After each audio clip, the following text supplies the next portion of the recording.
여러분 안녕하십니까? 4월 2일 4.15 총선의 공식 선거 운동이 시작이 됐습니다.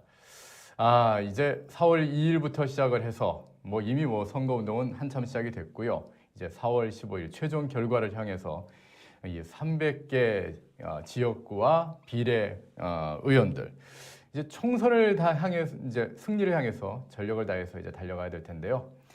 그 방송 옳은 소리가 열심히 지원해 드리도록 하겠습니다. 4월 10일 필승 스튜디오 그 첫 시작을 열게 됐습니다. 인사드리겠습니다. 미래통합당 선대위 대변인을 맡고 있는 최대현입니다. 여러분 반갑습니다. 예, 내일부터는 이제 본격적인 방송이 이제 시작되니까요. 인사는 따로 안 드리고 네임스포 정도로 이제 대체를 하겠고, 진짜 모든 힘을 이 총선의 승리를 향해서 각 후보자들이 승리하시는 데 도움이 되기 위해서 집중을 하도록 하겠습니다. 지금 현재 댓글창으로 한 200분 정도쯤이 들어와 계신데요. 계속 이제 아침에 8시 반 정도쯤에 여러분을 만나게 될 테니까 많이들 들어오셔서 저희 옳은소리 방송 필승 스튜디오와 함께 해주시면 좋을 것 같습니다. 일단 제가 오늘 어떤 내용들을 소개해 드릴 것인지 하나씩 화면을 좀 띄우면서 여러분께 좀 소개를 해드리도록 하겠습니다. 오늘 제가 좀 자료 화면을 하나 좀 준비를 해놨는데요. 일단 제가 이제 간단한 인사를 해드리고, 그리고 오늘 있을 그 프로그램을 좀 소개해 드리는데 자료 화면이 준비가 되어 있습니까? 예, 제가 아침에 보내드리는 화면이 있는데요. 분홍색 벚꽃 그림에다가 좀 화면에 좀 띄워주시겠습니까? 프로그램 이름들 쭉 나와 있는 건데요. 일단 제가 이 필승 스튜디오의 개략적인 어떤 프로그램에 대해서 소개를 해드리고, 그리고 간밤에 이 밤 12시에 이 화면입니다. 이거 좀 크게 좀 확대 좀 해주시겠습니까? 공식 선거운동 기간이 시작되면서 미래통합당 출정식이 지난 자정에 있었습니다. 그 현장을 여러분께 잠깐 보내드리고요. 그리고 여기서 있었던 황교안 대표의 발언과 그리고 김종인 총괄선대위원장의 역시 발언도 함께 들어보도록 하겠습니다. 그리고 조간 브리핑을 통해서 오늘 이 시간 우리가 꼭 알아야 되는 뉴스들, 기본적으로 이제 네이버나 이런 포탈이나 각 언론사 홈페이지에서 주요 뉴스를 전하고 있긴 하지만은 그 소식 가운데서 여러분이 꼭 알아두셔야 되는 그런 뉴스들을 제가 뽑아서 좀 설명을 드리겠고요.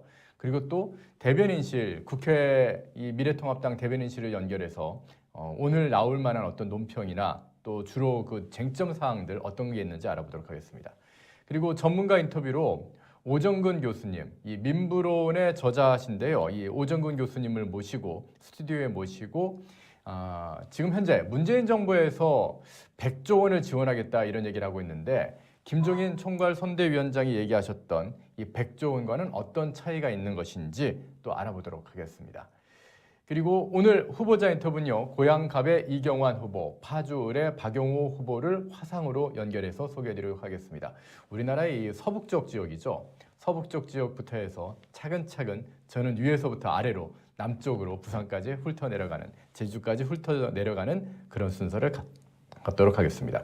그리고 안양 동안을의 심재철 후보 역시 전화로 연결을 해서 화상통 영상으로 인터뷰를 진행해 보도록 하겠습니다. 자, 그러면은 어젯밤 자정에 있었던 출정식 영상, 황교안 대표와 그리고 김종인 총괄선대위원장의 발언 영상으로 준비했습니다. 함께 보시죠.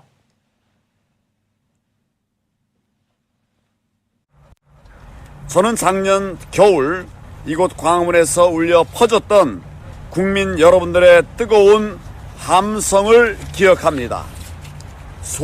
조국 사태로 무너진 공정과 정의를 살리기 위한 국민 여러분들의 피 끓는 외침을 잊을 수가 없습니다. 소득주도 성장에 무참히 무너진 경제와 민생, 그리고 북한 눈치 보기에 완전히 망가진 안보와 외교를 바로잡겠다고 하는 국민 여러분의 처절한 절규가 눈에 아직도 선합니다. 저와 미래통합당은 잘못된 국정을 바로잡아달라고 하는 국민의 염원을 반드시 실현시킬 것입니다. 이번 총선에서 기필코 승리해서 나라를 구하고 경제를 살릴 것입니다. 이번 4.15 총선 누가 뭐라고 해도 지난 3년의 문재인 정권의 실정을 심판하는 선거입니다. 대한민국을 총체적 위기로 몰아넣은 무능과 독선에 대한 준엄한 평가가 이루어져야 합니다. 심판은 과거에 대한 책임을 묻는 것이기도 하지만은 더 나은 미래를 가기 위한 발판이기도 합니다. 견제되지 않은 권력이 지난 3년의 참혹한 국정 실패를 낳았습니다. 틀린 공식으로는 아무리 풀어도 답이 나오질 않습니다. 공식을 바꿔야 해답을 찾을 수 있습니다. 앞으로 남은 3년의 더 큰 고통을 막기 위해서는 힘 있는 야당이 반드시 필요합니다. 이번 총선에서 국민의 힘으로 민주주의 그 자체인 견제와 균형을 복원시켜야 합니다. 저와 미래통합당 오직 나라를 구하겠다는 일념으로 하나로 뭉쳤습니다. 저는 정치 1번지인 이곳 종로를 정권 심판 1번지로 만들 것입니다. 발전이 정체된 종로에 다시 활력을 불어넣어서 경제 1번지, 문화 1번지, 복지 1번지의 위상을 되찾을 것입니다. 종로는 저의 정치적 고향이자 또 본적이기도 합니다. 저의 정치가 시작되는 곳이자 끝까지 함께할 곳입니다. 종로에서 다시 태어난 심정으로 종로 구민들과 함께 종로의 미래를 만들 것입니다. 전국의 미래통합당 후보들이 저와 같은 절박한 심정으로 뛸 것입니다. 남은 기간 1분 1초를 아끼면서 혼신을 다해 뛰겠습니다. 반드시 승리하겠습니다. 나라를 구하겠습니다. 민생을 반드시 지키겠습니다. 감사합니다. 이곳이 원래 와먹을 것 같으면 사람들이 와글와글 모이는 곳인데 지금은 그런 흔적을 찾아볼 수가 없습니다. 지금 코로나 바이러스로 인해 가지고서 가장 피해를 보고 있는 사람들이 소상공인, 소위 자영업자, 프리랜서 이런 사람들이 지금 생계에 아주 극단에까지 도달했다고 저는 생각을 합니다. 그런데 정부가 어떻게 무능한지 아직도 이에 대한 구체적인 방안을 하나도 내놓지 못하고 있습니다. 계속해서 논의만 하고 얼마를 놀아주겠다 이렇게 얘기를 했는데 제가 최근에 보니까 돈을 줘도 돈을 어떻게 쓸 줄을 모르는 사람들이 아닌가 이렇게 생각을 해요. 대통령이 마음만 먹으면은 당장에 자기에게 주어진 권한을 갖다 가지고 예산을 새로이 구조조정을 해서 돈을 쓸 수 있는 가능성을 충분히 가짐에도 불구하고 그것에 대한 감이 없는 것 같아요. 여러분, 우리보다 이 코로나 사태를 늦게 지금 겪고 있는 독일 같은 나라는 이미 1조 달러의 유로를 갖다가 배포하기 시작을 했습니다. 일단은 급하고 또 자기 기존 생계를 갖다가 유지할 수 있는 터전을 보존하기 위해서 한 5천억 유로 정도는 아무런 서류 없이 일단 사전에 지급하고 사후 처리하는 그런 방법을 갖다 강구하고 있습니다. 그런데 우리는 늘 다른 정부의 형태가 그렇습니다만은 지금 불이 나고 있는데 불을 빨리 끌 생각을 하지 않고 불 끄는 방법만 가지고 자꾸 논의를 하고 있어요. 그러고 그러면 다 타버리고 맙니다. 기업은 쓰러지고 또 그거에 종사하는 근로자들은 생계 수단을 잃어버리면은 그 다음에는 어떠한 상황이 전개될 거라는 것은 우리가 명확하게 알고 있습니다. 여기에 덧붙여서 이와 같이 무능한 정부가 코로나 사태가 지나고 나면은 제가 어제도 얘기를 했습니다만은 코로나 경제가 대두할 텐데 그때는 어떠한 방식으로 이걸 갖다가 처리할 거냐 이런 얘기입니다. 지난 3년 동안에 이 정부의 아주 능력 없는 경제 정책이 오늘날 이러한 우리나라의 경제 사태를 메는 것과 마찬가지로 더 이상 기대할 수가 없습니다. 저는 이와 같은 저희 이 정부의 무능한 실태를 국민, 시민 여러분들이 너무나 잘 알고 있기 때문에 이번 돌아오는 4월 15일 총선에서 엄중한 심판을 내리게 할 것에 대해서 확신을 가지고 있습니다. 우리 저희 서울, 특히 서울의 유권자라는 분들은 모든 수준에 있어서 세계 어느 나라도 못지않은 저희 지식과 정보 능력을 가지고 있는 사람들입니다. 그 사람들에게 아무리 이거를 호도하려고 해도 호도할 수가 없는 유권자들 가졌기 때문에 이곳에 이 중구 동대문 이 지역에서 우리 후보이신 지상호 후보, 허영무 후보 모두가 다 4월 15일에 승리를 이루어서 국회에 들어가서 현재 우리가 겪고 있는 이 사태를 해결할 수 있는 그러한 가능성이 저는 충분히 있다고 생각을 합니다. 아무쪼록 많은 저희 지원을 아껴주시기 바랍니다.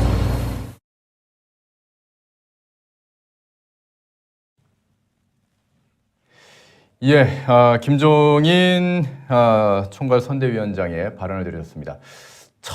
어떻게 보면은 그 공식 선거운동의 첫 시작을 중구에서 시작을 하셨고요. 그리고 어제 그 광화문 광장에서 황교안 대표, 박형준 선대위원장, 그리고 청년위원장들도 많이 나와서 이 광화문 광장에서 또 출정식 그 모습을 여러분께 전해드렸습니다. 자, 계속해서 미래통합당 CM송이 하나 있는데요. 미래통합당 CM송을 잠깐 들어보시고 계속해서 조간 브리핑 여러분께 전해드리도록 하겠습니다. 기호 2번 희망, 사랑, 기호 2번 행복, 추구, 미래 통합 우리 모두 힘을 모아 기호 2번 미래 통합당 미래 우리들의 미래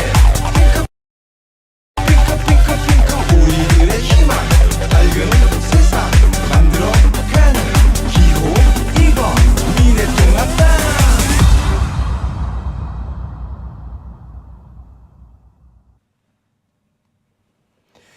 예, 오늘 나갈 어떤 주요 소식들 좀 여러분께 좀 소개해 드리도록 하겠습니다. 일단, 여기 이쪽에, 왼쪽에 PIP 좀 띄워주시겠습니까? 제가 아침에 이제 쭉 일어나서 소식들을 보니까 가장 주요한 소식으로 이 한미 방위비 협상과 관련된 내용을 전하고 있었습니다. 화면 확대 좀 부탁드리겠습니다.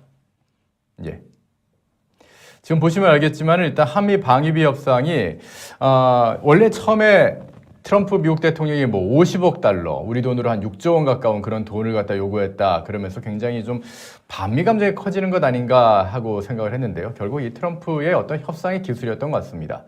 대폭 낮춰지면서 한 10%에서 조금 더 추가된 금액으로 인상되는 수준으로 그칠 것 같다. 이런 얘기 지금 전하고 있고요. 예.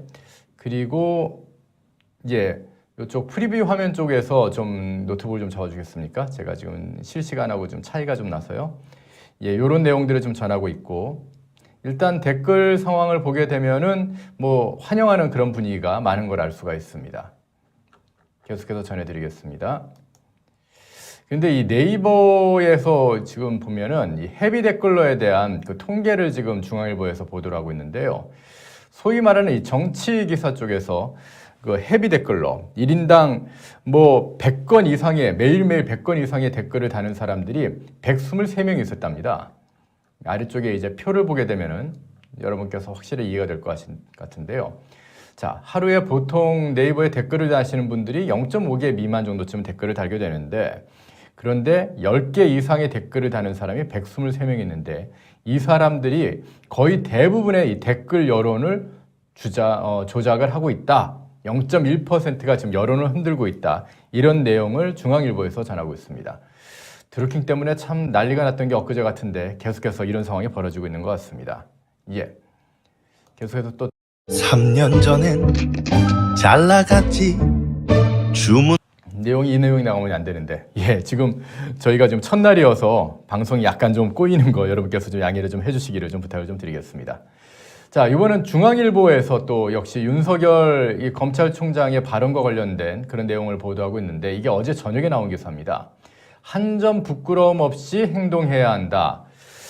어떤 부끄러움을 얘기하는 것이냐. 지금 현재 청와대와 그리고 또 뭐 언론들이죠. MBC가 또 동원이 되고 그리고 추미애 장관까지 법무장관까지 나서서 지금 윤석열 검찰총장을 아주 어떻게 보면 좀 넘어뜨리지 못해서 안달인 그런 모습을 보이고 있는데요. 온갖 의혹을 제기하고 또 특히나 이제 윤석열 총장 자체를 공격할 수가 없으니까 윤석열 총장의 가족과 친척들을 공격하는 그런 수법을 쓰고 있는데 이런 얘기를 했습니다. 업무에서나 사생활에서나 한 점 부끄럼 없이 행동해야 한다 하고 신임 검사들한테 당부했다고 하는데요.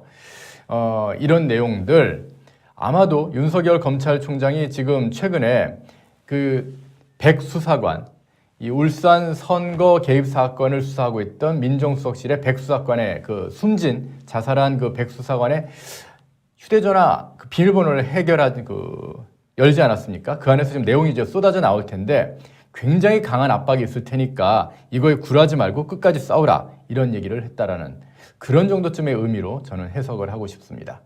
부끄러움 없이 최선을 다해서 어떤 압박이 오더라도 부끄러움 없이 수사를 하겠다. 그런 의미 정도로 저는 해석을 하고 싶습니다.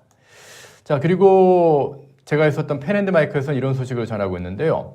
아시아의 4마리 호랑이 중에서 한국만 이 우한 폐렴 확진자 사망이 급증하고 있다. 지금 보시게 되면은 이 언론에서 계속해서 뭐 대한민국은 우한 폐렴을 그러니까 우한 코로나19를 잘 통제하고 있고 그리고 미국과 유럽에서는 아주 큰일이 난 것처럼 계속해서 보도하고 있는데요. 근데 보시면 알겠지만 이 그래프를 한번 보시죠. 이거는 아시아 국가에 대한 어떤 통계입니다. 실제로 중국을 제외하면 아시아에서 이 우한 코로나19가 대규모로 확산하고 그리고 사망자가 엄청나게 발생하고 있는 것은 지금 한국밖에 없습니다. 지금 어떻게 이렇게 비유를 하면 적절하지 않을까 싶은데요. 학교에서 시험 보고 나서 엄마가 너 성적이 이게 뭐야? 라고 꾸짖으니까 엄마 우리 반에 전교 꼴찌보단 잘했잖아 라고 얘기를 하면 엄마한테 혼나겠죠. 여기서 엄마는 국민이고요. 그리고 그 학생, 시험 본 학생은 바로 문재인 정부입니다. 비교를 해도 1등하는 학생하고 비교를 해야지 왜 꼴찌하는 학생하고 비교하면서 나는 잘하고 있다, 공부 잘하고 있어 그렇게 얘기할 수 있겠습니까? 실제로 아시아 지역입니다. 필리핀이나 싱가포르, 대한민국 다음으로 지금 확진자나 사망자가 많은 게 말레이시아 그리고 또 그 다음에 한 일본 정도 수준인데요. 우리나라가 그들 나라의 한 4배, 뭐 사망자 한 4배 정도쯤 나오고 있고요. 확진자 수도 뭐 3배, 4배 다 이렇게 많습니다. 이런 상황이 지금 대한민국의 상황이고 이건 모두 다 의협, 그러니까 대한의협의 의사, 이 전문가들이 빨리 이 중국에 대한 어떤 중국으로부터 입국을 통제하라고 조언을 했음에도 불구하고 무려 7번에 걸쳐서 통제를 했음에도 불구하고 그걸 듣지 않았기 때문에 지금 대한민국의 그래프가 이렇게 확진자 그래프가 이렇게 나오고 있는 그런 상황이다. 이런 내용들 유럽과 미국과 그러니까 전교 꼴찌하고 비교하지 말고 1등하고 있는 나라들과 좀 아시아의 국가들과 비교해라. 이런 기사를 펜앤드마이크에서 보도하고 있습니다. 그래서 아마도 이런 만평이 나오지 않는가 싶은데요. 지금 중앙정부에서는 중앙재난안전대책본부에서는 뭐 코로나19와 관련해서 뭔가 좀 증상이 있는 사람들은 투표소에 가지도 말아라 이런 얘기들 하고 있는데 그래서 이런 만평들 나오는 것 같습니다. 가짜뉴스다, 비방이다, 뭐 네거티브다, 흑색선전이다 하는데 이거 도대체 누가 만들고 있습니까? 매일매일 쏟아져 나오는 그 문자 메시지 정부에서 보내는 거죠. 우한 코로나 예방하라고 하는 거는 좋죠. 근데 그 정도의 수준을 넘어서고 있으니까 문제가 되는 거죠. 투표하러 가지 말라는 게 말이 되겠습니까? 어떤 일이 있어도 투표를 하셔야 될 것 같습니다. 예, 그리고 또 하나 좀 여러분께 좀 소개해 드릴 만한 기사가요. 이게 어제 나왔던 기사인데 한겨레에서 보도한 내용입니다. 민주당 내부 문건을 한겨레에서 지금 보도를 한 건데요. 조국 이슈에 대한 얘기. 지금 어떻게 보면은 열린민주당이나 뭐 그 더불어민주당의 위성 정당들이 내놓은 그 인물들을 보게 되면은 그 비례대표 명단의 인물들이 조국을 수호하는 것 같은 그런 느낌을 피할 수가 없는데요. 그런 상황에서 지금 민주당에서는 조국 이슈가 자꾸 커지는 것에 대해서 부담을 느꼈는지 조국 이슈는 찬반을 피하고 그리고 코로나19 대응은 적극적으로 정부에서 잘하고 있다 이렇게 띄워라 이런 얘기를 하고 있는 겁니다. 근데 과연 그렇습니까? 제가 조금 전에 펜앤드마이크 뉴스를 통해서도 전해드렸지만 전교 꼴찌들 뭐 미국과 유럽들과 비교하면 대한민국이 잘하고 있다고 얘기할 수 있겠지만 잘 대응을 하고 있는 아시아 지역의 국가들과 비교를 한다면 한국의 성적 절대 좋지 않거든요. 근데 이런 식으로 코로나19 대응은 잘하고 있다라고 띄우고 그리고 조국 이슈에 대한 찬반은 피하라고 민주당에서 내부 문건이 나왔던 것 같습니다. 그리고 교육 정책도 마찬가지죠. 이 자사고나 외고 폐지 문제와 관련해서 지금 자사고 같은 경우는 유지를 해야 된다는 게 통합당의 어떤 공약들인데 이 부분이 있으면은 학부모들과 우리가 소통을 하면서 이 문제를 해결하고 있다. 이런 식으로 여론을 조성해라. 우회적인 답변을 해라. 민주당의 그 답변을 내는 게 아니라 학부모들이 원한다. 이런 식으로 하라고 민주당에서 중앙당에서 이렇게 쫙 문건이 나가고 있다. 요거를 한겨레에서 보도를 했습니다. 한겨레가 이럴 때는 참 기특하다 이런 생각도 들고요. 또 그리고 주 52시간제에 대해서 지금 이 주 52시간제와 최저임금 급격한 인상으로 인해서 얼마나 많은 고통을 받고 있습니까? 이런 부분에 대해서 시민들이 비판을 하고 또 통합당에서 나온 후보들이 비판을 하게 되면 이 부분에 대해서는 일하는 만큼 휴식도 중요하다 이런 식으로의 논리로 맞받아쳐라 이런 식으로 지역구 후보자들에게 얘기를 하고 있군요. 손바닥으로 하늘을 가리려고 하는 민주당의 전략입니다. 우리 국민들 다 기억하시지 않습니까? 우리 옳은소리의 시청자 여러분들께서도 다 기억하실 텐데 지난 3년간 정말 문재인 정부에서 추진했던 정책 가운데 제대로 된 게 있었나요? 경제면 경제, 외교면 외교, 안보면 안보, 방역도 마찬가지입니다. 잘한 게 하나도 없는데 이런 식으로 중앙당에서 전략을 짜서 대응해라 이런 얘기들을 하고 있습니다. 자, 그러면 여기서요 제가 국회에 나가 있는 우리 대변인실을 연결해서 미래통합당 대변인실을 연결해서 지금 현재 대변인실에서는 또 오늘 어떤 이슈로 지금 대응을 하고 있는지 김우석 수석 대변인을 연결해서 한번 들어보도록 하겠습니다. 바로 전화를 한번 연결해 보도록 하겠습니다.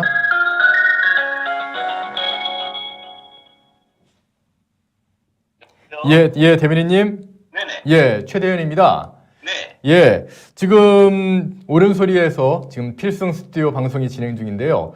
오늘 지금 대변인실에서 오늘 항상 저희도 이제 대변인이긴 하지만은 아침마다 회의가 있는데요. 대변인님이 왜 예. 직접 하지 않으시고 저한테 연락을 주셨나? 제가 이제 아침 방송을 하기 때문에 이제 회의에는 참석을 못하니 오늘 대변인실에서 지금 쟁점으로 잡고 있는 내용이 어떤 내용이 있는지 저희 옳은소리 시청자 여러분께 좀 소개를 좀 부탁을 좀 드리겠습니다. 오늘은 선거 첫날이잖아요. 예. 그래서 제가 지금 첫날의 마음가짐, 예. 일종의 각오와 다짐 이런 논평을 하나 쓰고 있고요. 예. 그리고 오늘 이슈들을 쭉 정리를 하고 있습니다. 예. 말씀 계속 브리핑을 해주셨듯이 예. 오늘은 더불어민주당에서 공약 뺏기기 뭐 이런 부분들이 있었고요. 예. 그런데 이게 어이가 없는 게 어제는 60만 원 전 국민에게 배포하겠다. 예. 다가 또 갑자기 취소하는데 취소의 핑계가 자원봉사자의 실수였다. 이렇게 얘기를 하면서 어허. 자원봉사자 순환 시대예요. 책임 회피네요. 예. 지금 저기 대구를 비롯해서 네. 코로나 전투 현장에서 자원봉사자들이 엄청나게 사투를 벌이고 있는데 예. 현 정부에서는 완전 홀대를 하고 있지 않습니까? 그렇죠. 그런데 지금 민주당 공약을 발표하면서 자원봉사자가 실수를 했다라고 하면서 책임을 떠넘기는 예. 그래서 이게 정상적인 정부인가 뭐 이런 생각을 하게 됐고요. 거기에 대해서도 일정 정도 우리가 지적을 할 수 있겠다. 그래야 되겠네요. 이런 생각을 하고요. 또 이게 조금 전에도 말씀하셨듯이 저쪽의 전략이 뻔한 거예요. 그래서 민주당 입장에서는 예. 코로나로 전쟁을 하고 네. 그다음에 비례 위선 정당인 두 적자 경쟁을 펼치고 있는 두 정당에서는 조국 선거를 하고 있습니다. 그렇죠. 예. 그런데 민주당에서는 코로나를 하고 조국을 숨기려고 하는데 또 비례정당에서는 조국을 지지하는 세력들을 모아가지고 또 배지를 달려고 예. 이렇게 약간 엇박자인데도 불구하고 역시 내로남불의 DNA가 그대로 드러나면서 그런 것들이 아무렇지도 않게 자행되고 있어요. 예.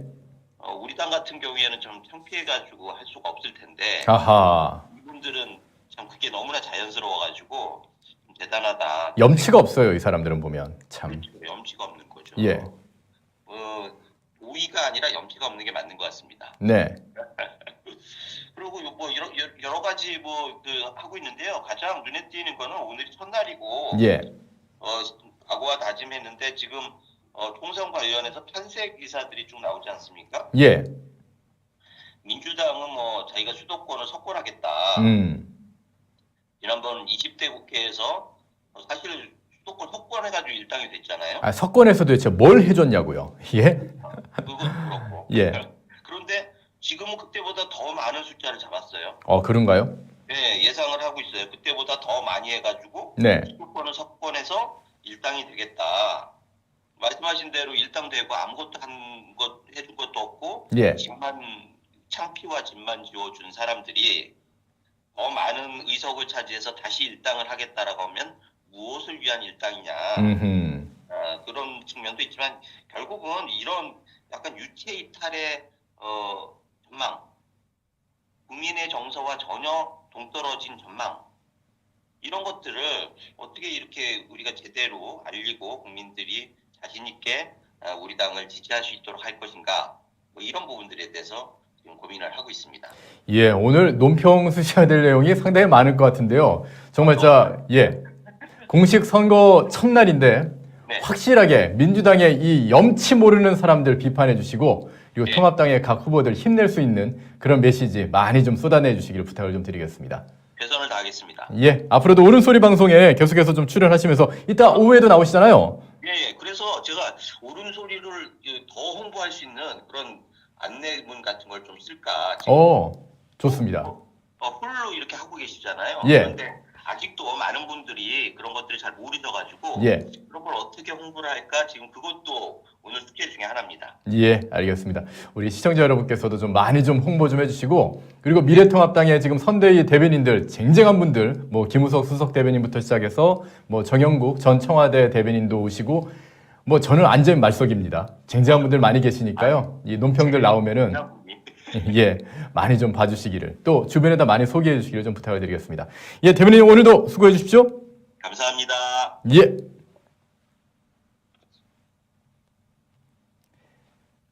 예. 3년 전엔 잘 나갔지.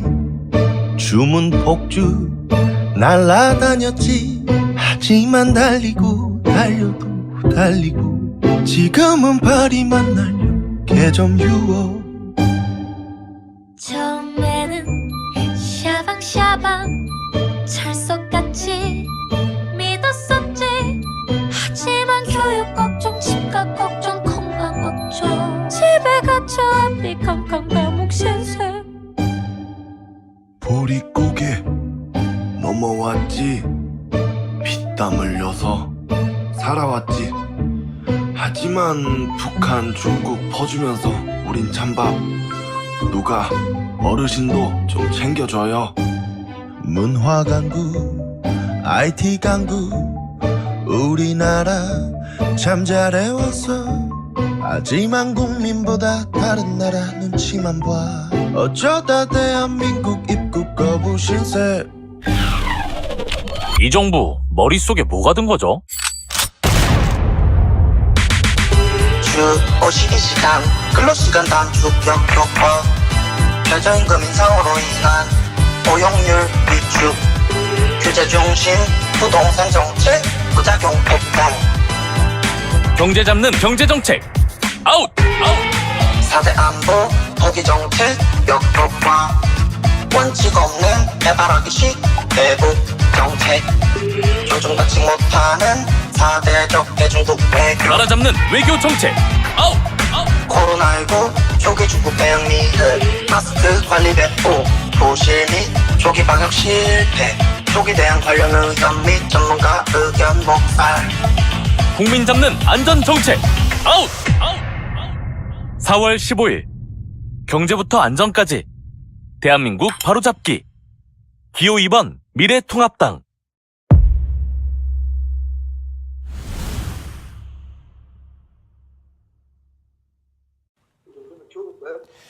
예, 지금 계속해서 이제 각 후보 진영들을 좀 연결해보는 그런 시간을 갖도록 하겠습니다. 지금 보니까 지금 제가 중간중간에 저희가 브릿지로 해서 뭐 문재인 정권의 머릿속에 대한 그런 얘기도 하고 미래통합당의 CM송도 전해드리고 그러고 있는데요. 이런 거 각 코너마다 이렇게 하나씩 보시면서 지금 미래통합당의 공식 유튜브 채널인 옳은소리에서는 이런 영상들을 준비하고 있구나. 그걸 한번 보시는 것도 괜찮을 것 같습니다. 자, 그러면 이번에는 화상 연결을 통해서 후보자님들을 만나보는 시간 갖도록 하겠습니다. 제가 아까 시작하면서 그런 말씀드렸었죠. 위에서부터 이렇게 차근차근 내려오겠더라고요. 어떻게 보면 서북 지역의 가장 큰 지역이라고 할 수 있는 일산 지역, 이 고양 쪽으로 한번 가보도록 하겠습니다. 고양갑에 이경환 후보님을 연결해 볼 텐데요. 이경환 후보님 나와 계시죠? 예, 안녕하세요. 나와 있습니다. 예, 오랜만에 뵙습니다. 반갑습니다. 예, 오랜만에 뵙습니다. 이경환 후보님 지역구 많은 분들이 잘 모르실 수도 있을 것 같은데 아주 중요합니다. 어디냐면 바로 심상정. 바로 이 정의당의 심상정 대표가 있는 지역구죠. 고양갑 어떤 곳인지 간단하게 좀 설명 좀 부탁드리겠습니다. 예, 고양갑은 고양시로 보면 예. 고양시 동북 지역, 서울시로 봐서는 서울시 서북 지역에 인접해 있습니다. 현역 국회의원은 심상정이고요. 그리고 이 고양시는 다른 고양시 지역에 비해서 좀 서남 지역, 킨텍스를 위주로 한 서남 지역에 비해서 많이 낙후되어 있습니다. 예. 이 지역은 주로 이제 고양동, 관산동, 원신동, 궁도동, 원당 이렇게 구성되어 있는데요. 예. 가정동도 포함되어 있고요, 당연히. 그래서 이 지역은 다른 일산 지역, 예. 고양시 서남 지역하고 신도시 지역에 비해서는 상대적으로 교통이나 도시 기반 시설이 아주 낙후되어 있습니다. 그래서 예. 이 부분에 대해서는 지역 주민들의 원성이 가장 형국입니다. 지금 우한 코로나19 때문에 참 다들 굉장히 힘들어 하시는데 그동안 선거운동 힘드셨죠? 예. 예, 저 같은 시민은 정말 힘들었습니다. 예. 그래서 나름 이제 TV에 자주 얼굴을 비춰서 예. 저는 나름대로 그래도 좀 괜찮은 편이었는데요. 네. 그러다가도 지금 대면 접촉이 아주 어렵기 때문에 그렇죠. 얼굴을 알리는데 아주 어려웠습니다. 예. 그렇지만 나름대로 시간 관리하면서 뭐 일정한 거리를 두고 인사를 하기, 그리고 교통이 결절점에서 주로 차량을 상대로 절하기 이런 것들을 통해서 주민들에게 저를 많이 알리고 있습니다. 그리고 예. SNS를 활용하는 것은 기본이 되겠죠. 그리고 또 민심이 저도 파주에 잠깐 출마하긴 했었습니다만 참 힘들어 하신다는 그런 말씀들을 많이 하시더라고요. 그 민심은 어떤가요? 당연히 지금 바닥 민심은 정말 제가 지역 주민들을 만나러 나가서 손을 잡을 때마다 이렇게 얘기했습니다. 이번에는 바꿔야 한다. 너무 살기 어렵다.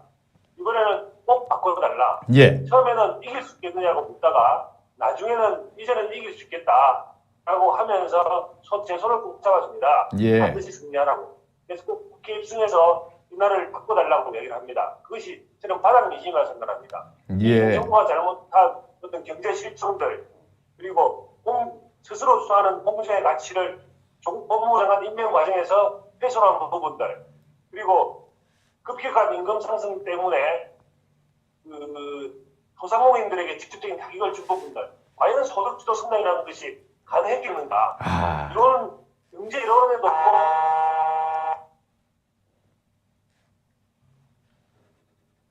예, 잠시 다른 전화가 왔습니다. 죄송합니다. 예.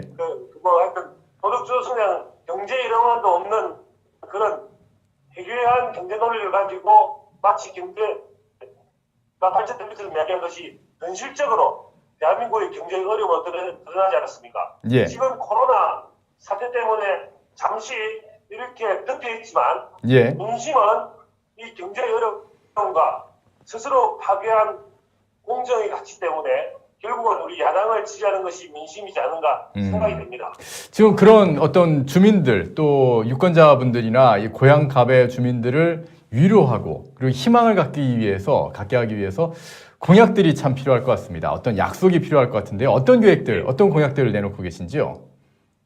예, 저는 기존의 현역 정치인이 기존의 공약을 국회의원이 되기 전에는 공약을 내세웠다가 실제로 이루지 못하는 과정을 보면서 예. 왜 공약을 실행하지 못했는가? 결국은 원래 공약 자체가 실현될 수 없는 운명을 제시한 거 아닌가라는 생각을 많이 했고요. 예. 그래서 이것을 근본적으로 해결하기 위해서 현재 제 지역구의 가장 현안이 지하철을 유치하는 것인데 어허. 지하철 3호선 지선하고 교외선 복원 이런 문제들이 있는데요. 이 부분은 근본적으로 비용 편익 분석이 안 나오기 때문에 유치가 어려운 겁니다. 예. 그래서 이 비용 편익 분석을 저는 통과시켜서 이 지하철을 유치할 수 있다라고 판단을 하면서 이 비용 편익 분석이 나오게 만들기 위해 이 제 지역의 고양시 동북 지역의 경기 북도청, 즉 경기도를 남북으로 분할한 이후에 경기 북도청을 제 동북 지역에 유치함으로써 비용 편익이 분석이 자연스럽게 이를 넘어가게 만들므로써 당연히 3호선 지선과 교외선 복원이 이루어지도록 만들었습니다. 이 과정에 이 도청을 효율적으로 만들기 위해서는 이 도청에 근접하는 도로를 만들 수밖에 없는데 그 중에 경기도 북부와 서울시 북부를 관통하는 강북 동서 지하고속도로를 만들어서 그 광화문을 거쳐 우리 그리고 최종적으로는 남양주에 이르는 고속도로를 만들게 되면 예. 이 도청을 오늘 남양주 시민들이 도청에 오게 되는 그 거리를 아주 줄여줄 수가 있습니다. 예. 따라서 이 도청을 우리 지역에 유치하는 부분에 대해서도 이 지역의 반대가 없을 수가 있기 때문에 조국적인 해결 방식이 되는 것이고요. 하나만 더 말씀을 드리면 이 경기도 동북 지역 제 지역구는 바로 의정부와 양주도 근접해 있습니다. 따라서 이 지역은 전체적으로 하나의 도청 번역이 되면서 의정부에 있는 제2도청사 등 기존의 도청 관리 시설들도 그대로 활용하기 때문에 이 지역의 반대도 무마되어 전국적으로는 이 경기도 북부, 낙후된 경기도 북부, 즉 경기남도에 비해서 낙후에 있는 경기도 북부를 획기적으로 발전시킬 수 있는 하나의 전기가 될 수 있다고 보입니다. 지금 어떻게 보면은 경기 남도와 경기 북도라고 이렇게 표현을 하셨는데 진짜 경기 남도 지역은 이 강남의 영향인지 굉장히 개발이 잘 돼 있는 것 같지만 경기 북도는 상대적으로 좀 개발이 좀 소외된 거 아닌가 하는 그런 막소리가 굉장히 많은데요. 경기 북도청을 유치하겠다. 이거 아주 또 참신한 그런 계획인 것 같습니다. 또 어떤 계획들, 어떤 공약들 내세우고 계신지요? 예, 그 경기도 북도 외에 예. 다른 각 지역 맞춤형 공약들이 많이 있습니다. 예. 근데 고양동 간선동에는 근데 변변한 병원, 종합병원 하나 없습니다. 이렇게 해서 도립병원을 유치하고요. 예. 그리고 이 화정 지역에는 현재 화정 지역이 아주 원래는 고양시의 가장 큰 도시였는데 이제는 많이 쇠락하고 있습니다. 그래서 이 화정 지역을 재도약시키기 위해서 백신 도로를 건설하는 등 제도 프로젝트를 진행하고 있고 특히 화정역 관련해서는 급행열차를 도입뿐만 아니라 현재 3호선 관련해서 많은 3호선 종착역이 북파발에서 멈추는 경우가 많이 있습니다. 예. 그렇지만 이 북파발 종착역인 3호선을 뒤로 연장을 해서 모든 것을 대화 내지는 백석까지 끌어감으로써 이 화정 지역에 3호선이 자주 올 수 있도록 그리고 급행열차를 통해서 빨리 갈 수 있도록 만드는 것이 제 공약입니다. 예. 또 하나로 이 원당 지역 성사와 주교동으로 구성되어 있는 이 원당 지역은 가장 큰 현안이 고양시청을 그대로 두느냐 혹은 고양시 다른 지역으로 가느냐 부분인데 이 고양시청이 이 현재 원당 지역에서 다른 지역으로 옮겨가게 되면 이 원당 지역이 안 그래도 낙후되어 있는데 더욱더 낙후될 가능성이 있습니다. 따라서 이 고양시청을 이 원당 지역에 최소한 이 시청사가 있는 이 지역에 그대로 존치하자는 것이 저의 공약입니다. 예. 지금 제가 아까 모두에도 말씀을 드렸지만 지금 현재 경쟁을 해야 되는 그 상대가 심상정 정의당 대표. 예. 예. 그리고 민주당의 문명순 후보인데요. 만만치가 않죠. 근데 그럼에도 불구하고 이경환 후보가 이들과 이제 차별화되고 경쟁력이 있는 분야가 있다. 어떤 게 있을까요? 예. 그 문명순 후보는 집권여당, 힘든 집권여당을 이야기하고 예. 신당정 후보는 본인이 지역에서 가슴 의원이라는 걸 강조하지만 저는 오히려 그것이 이 후보의 단점이라고 봅니다. 왜냐하면 과연 다수 후보인 이 신당정 후보가 과연 이 지역에서 무엇을 했는가 이런 부분들에 대한 지역 주민들의 민심의 피로도가 있습니다.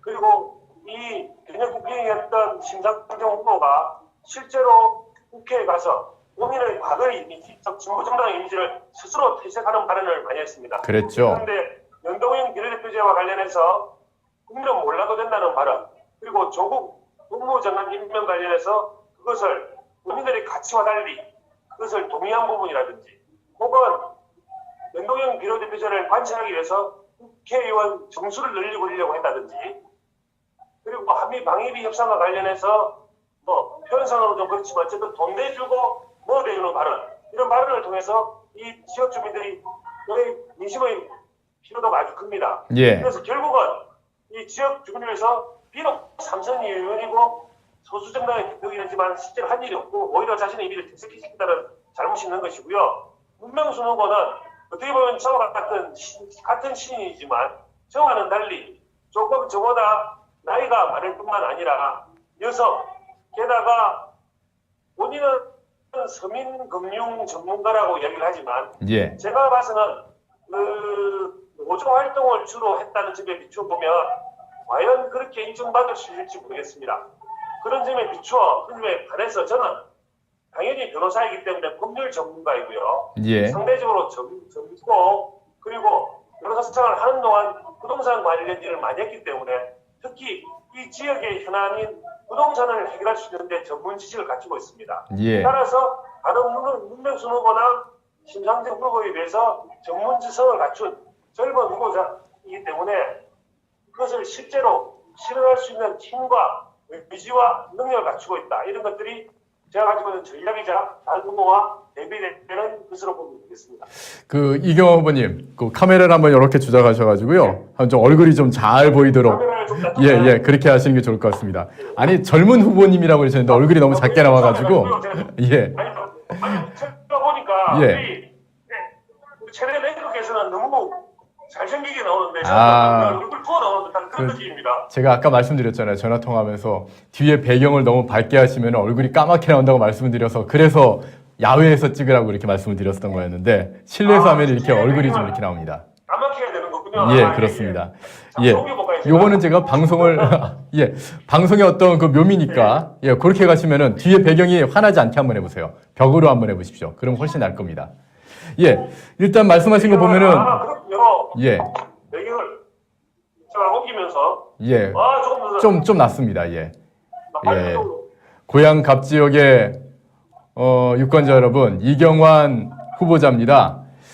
뭐 방송도 많이 출연했던 분이기도 하시고요. 법률 전문가시고, 뭐 당 대표면서 한 일이 없이 고향 갑 지역에 진짜 어떻게 보면 피로감만 줬던 심상정 후보나, 또 자신은 입으로는 경제 전문가라고 했지만 실제로는 이 노조 활동을 하던 노조 전문가인 문명순 후보, 이 두 후보는 또 나이가 많거든요. 이 후보들과는 차별화된 젊은 이경환 후보입니다. 예, 많이 좀 이렇게 지지해 주시기를 부탁을 좀 드리겠고요. 자, 그리고 끝으로 21대 국회에 이제 들어가시게 된다면, 지금 현재 여론도 지금 상당히 지금 잘 진행되고 있는 것으로, 여론조사 결과도 지금 앞서고 있는 것으로 좀 나오고 있는데, 21대 국회에 들어가시면 어떤 법안을 제일 먼저 내놓으시겠습니까? 예, 저는 이 남포대 누리 지역에 적극적인 해결은 이 교통수를 유치할 수 있는 새로운 유인책을 만들어야 된다. 정기적인 전환점적인 어떤 유인책을 만들어야 되는데, 아까 말씀드린 바와 같이 도청의 유치가 있기 때문에 예. 그 도청을 유치하고자 경기도 분할 관련, 그리고 경기도 국토청의 고양시 유치 관련한 법안을 특별법으로 1호 공약으로 1호 법안으로 제시할 예정입니다. 예, 경기 남북도로 나눠서 분도를 하는 그런 법안. 어떻게 보면은 지금 경기북도가 경제적으로 상당히 소외되어 있다, 그런 말씀을 하셨는데요. 이를 해결할 좋은 법안이 될 것 같습니다. 꼭 21대 국회에 입성하셔서 이 법안 잘 만들어 주시기를 부탁을 드리겠습니다. 자, 오늘도 수고 많이 하십시오. 승리입니다. 감사합니다. 화이팅!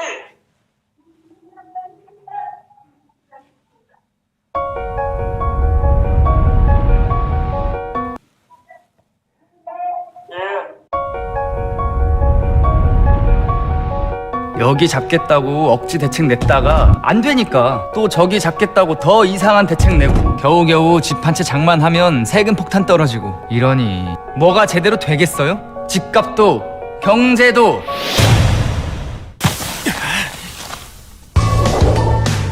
4월 15일 국민 모두에게 희망적인 주택정책 실행. 미래통합당이 기울어진 대한민국의 주택 문제를 반드시 바로잡겠습니다.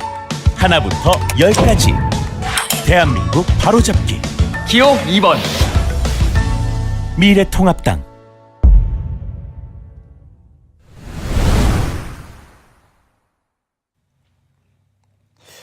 예, 고향 갑 지역의 이경환 후보님과 대화를 나눠봤습니다. 어떻게 재밌게 보셨는지 모르겠습니다. 하지만 이경환 후보, 젊은 후보, 정의당의 심상정 대표나 민주당의 문명순 후보하고는 차별된 그런 후보다, 그런 것을 볼 수 있었는데요. 제가 지금 댓글을 보니까 손학규, 심상정 20대 국회 다 말아먹었다, 도현숙님께서 그런 말씀하고 계시고요. 역사잼님께서는 무조건 승리다, 이런 말씀하고 계시네요. 김명식님, 심삼정 아웃 하셨는데 이경환 후보께서 꼭 잡아주시기를 부탁을 좀 드리겠습니다. 지금 그 다음 순서가 박용호 후보를 연결해 보려고 그러는데요. 지금 파주 을 지역의 박용호 후보가 지금 화상 연결이 좀 참 잘 안 되고 있습니다. 예, 밖에서 한번 좀 박용호 후보에게 전화를 한번 좀 걸어봐 주시겠습니까? 예. 계속해서 제가 그러면 다른 얘기를 좀 해보겠습니다. 지금 박용호 후보가 연결될 때까지 제가 여러분과 또 얘기를 좀 나눠볼 텐데, 여러분 이 여론조사에 대해서 좀 잘 생각을 하셔야 될 것 같습니다. 여론조사에서 이 표본을 추출할 때요, 어디서 추출하냐에 따라서 완전히 얘기가 달라질 수가 있거든요. 그 표본을 만약에 문재인 대통령을 지지하는 사람들 혹은 더불어민주당을 지지하는 사람들에게서 많이 사는 지역에다가 조사를 할 경우에는 당연히 문재인 대통령에 대한 지지율이 높고 또 더불어민주당에 대한 지지율이 높은 그런 결과가 나올 수밖에 없겠죠. 그런데 실제로 그런 일들을 지금 우리나라의 어떤 여론조사 기관들이 지금 하고 있는 겁니다. 이거를 극복하려면요, 여론조사를 이렇게 가려서 보시는 그런 노력이 좀 필요하신데, 여러분께서 그런 노력을 좀 해주시기를 좀 부탁을 드리겠고요. 그리고 이 입법과 관련된 청원들 지금 계속해서 나오고 있는데, 이 부분을 정말 잘 보셔야 됩니다. 이게 함부로 입법을 하게 되면은 고칠 수가 없습니다. 좌파의 전략은 기본적으로 시민단체들, 자기네들의 어떤 노조나 전교조나 이런 부분들을 이용을 해서 여론을 조성하는데 아주 능합니다. 여론을 이런 식으로 조성했는데 잘 안 된다. 그럼 언론까지, 자기네들이 그 좌파 언론들 있지 않습니까? 그 좌파 언론들까지 이용을 해서 어용 언론들로 여론을 어떻게 하든지 만들어내죠. 그리고 그걸 이용을 해서 어떻게 보면은 국회의원들, 그러니까 때로는 민주당의 그 어떤 의원들, 이번에 그 비례 쪽에 나오는 의원들을 보시면 알겠지만은 다 어떻게 보면 시민단체나 그 전교조나 그 노조나 이런 쪽에 그 활동하던 사람들을 세웁니다. 그렇게 세워서 강제로 밀어넣는 거죠. 그리고 그 사람들이 법안을 만들어서 일단 법으로 만들면은 그걸 처리하는 게 너무 힘들어집니다. 이렇게 전략을 세우는 게 바로 이 어떻게 보면 좌파 진영, 이제 사회주의를 갖다가 표방하고 있는, 자유민주주의가 아니라 인민민주주의를 표방하고 있는 이런 사람들의 전략이다, 이렇게 생각하시면 될 것 같습니다. 아침에 지난 밤에 있었던 출정식 영상 하나 더 보고, 그리고 계속해서 박용호 후보, 파주 을 지역의 박용호 후보, 대한민국의 가장 이 서북쪽 지역이죠, 연결해 보도록 하겠습니다.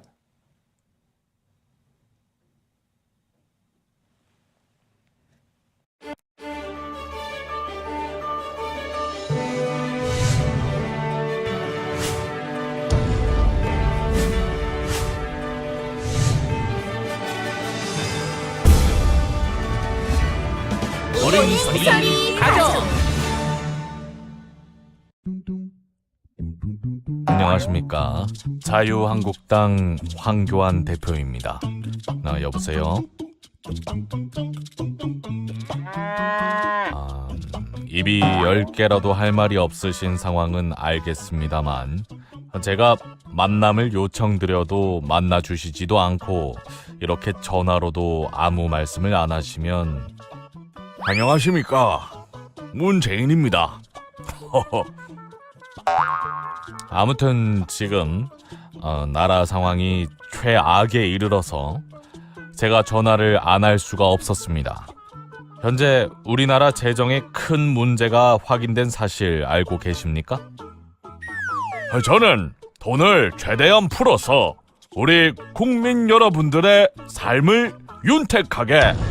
무슨 말씀이세요? 국민들은 취업도 못하고 나라엔 빚만 늘고 있는데 임기 동안 100조 원 가까이 예산을 늘린 대통령은 문재인 대통령님이 처음이라는 사실 알고 계십니까?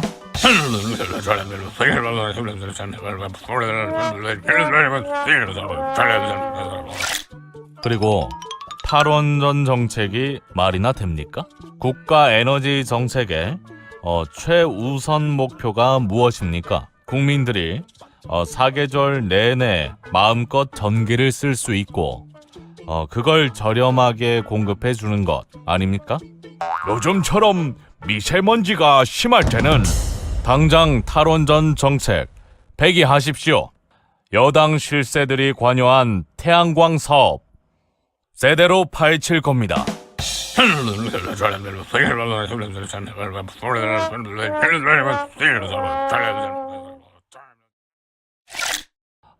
현재 시행 중인 노동 정책이 4차 산업 시대에 맞는 다양한 형태의 고용을 수용하지 못한다는 의견이 있는데 어떻게 생각하십니까? 주 52시간 제도는 국민들의 저녁 있는 삶을 위한 정책이고 빠른 퇴근이 즐거운 근로자도 있지만 근무 시간과 함께 임금이 줄어드는 부작용을 겪는 근로자도 있습니다. 업종에 따라 근로시간을 조정할 수 있도록 다양한 근로시간 제도 당장 도입하세요.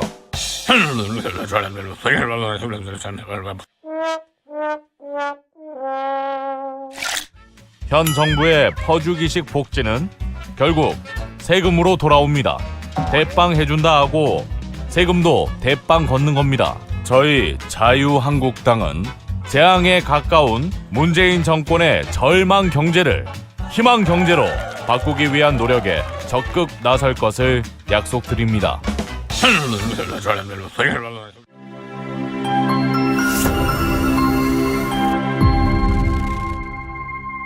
어른 소리.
네, 여러분, 뭐 지금 제가 댓글창을 보고 있으니까 로고성 아주 좋다고 그리고 애니메이션 좋다고 막 그런 얘기 하시는데요.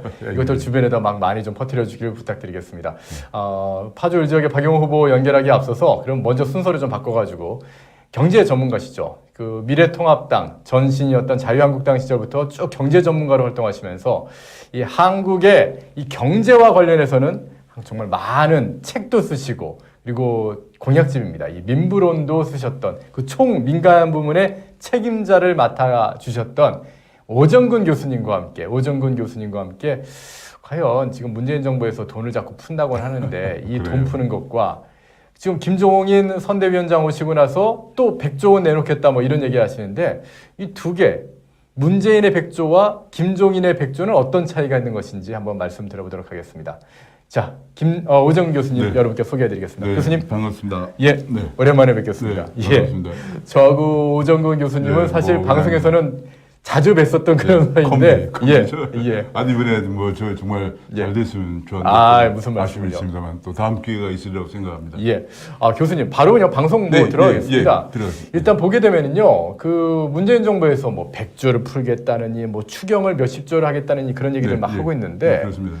그런데 그게 뭐 실체가 없다 그런 비판이 있었고요. 그러다가 이번에 또 김종인 선대위원장이 오시고 나서 뭐 100조를 만들겠다 뭐 그런 얘기를 하고 있는데 아니 똑같은 100조인데 한쪽은 비판하고 한쪽은 비판을 할 수 없는 이유가 어떤 게 있는 건가요? 일단은 이제 그 정부 여당이 풀고자 하는 돈은 100조 원을 훨씬 넘어서는 140조 원입니다. 예. 왜냐하면 그게 이제 2월 18일에 종합대책에서 20조를 내놓았고 추경에서 11조 7천억을 내놓았고 또 이제 1차, 2차 비상경제회의에서 100조를 내놓았고 3차 비상경제회의에서 9조 1천억을 내놓아서 전부 합하면 140조를 푸는 것을 이렇게 되어 있습니다. 그렇군요. 네. 근데 이제 그 140조는 대부분 다 추가적으로 추경을 한다든지 또 이제 뭐 그런 식으로 이제 푸는 건데. 그러니까 돈을 추가로 더 세금을 더 걷겠다 그런 얘기군요. 그렇죠. 이제 그런 건데 제가 그 분야별로 조사해 보니까 약 재정에서 한 절반 정도.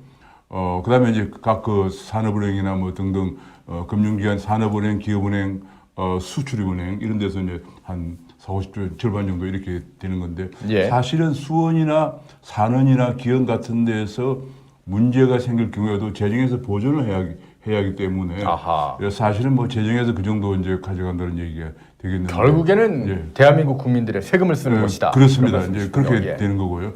근데 우리 이제 그 미래통합당에서 김종인 총괄선대위원장이 말씀하신 것 중에서 굉장히 주목되는 것 중 하나가 그래 지금 현재 우리가 지금 이 위기의 터널을 통과하기 위해서는 자영업자나 소상공인들 심지어는 중견기업이나 대기업도 또 이제 그 채권 차환이 안 되는 상황이니까 대출이 안 되는 그런 상황이죠. 뭐또 이제 만기 연장이 안 되는 거죠. 만기 연장이 안 되는 상황이니까 그런 경우에 이제 돈이 필요한데 그 돈을 추가적으로 세금을 더 거뒀거나 추경을 하면은 결국은 미래 세대의 빚이니까 그렇게 하지 말고 지금 금년에 슈퍼 예산 512조 중에서 20%를 어차피 금년은 뭐 위기니까 과거에 금년에 이미 편성해놓은 예산대로 집행이 안 됩니다. 그래서 그 20%를 각 부처가 절감해서 100조 원을 마련하자 말씀하셨는데 저는 굉장히 타당성이 있는 좋은 제안이라고 생각을 합니다. 그리고 이제 그 또 한 가지는 이제 우리 그 미래통합당이 내놓은 중 하나가 금융 쪽에서 100조 원 정도도 필요할 거다 얘기하셨거든요. 저도 그 부분에 관해서도 이런 생각을 하면 지금 현재 우리 금융 쪽에서는 지금 채권시장 안정펀드라든지 증권시장 안정펀드 같은데 그다음에 뭐 회사채 신속 인수 제도에서 약 한 50조에서 50몇 조 정도를 준비하고 있는데요. 사실은 금년에 회사채 하고 CP 기업보험 만기 돌아오는 것만도 116조 원 정도 되거든요.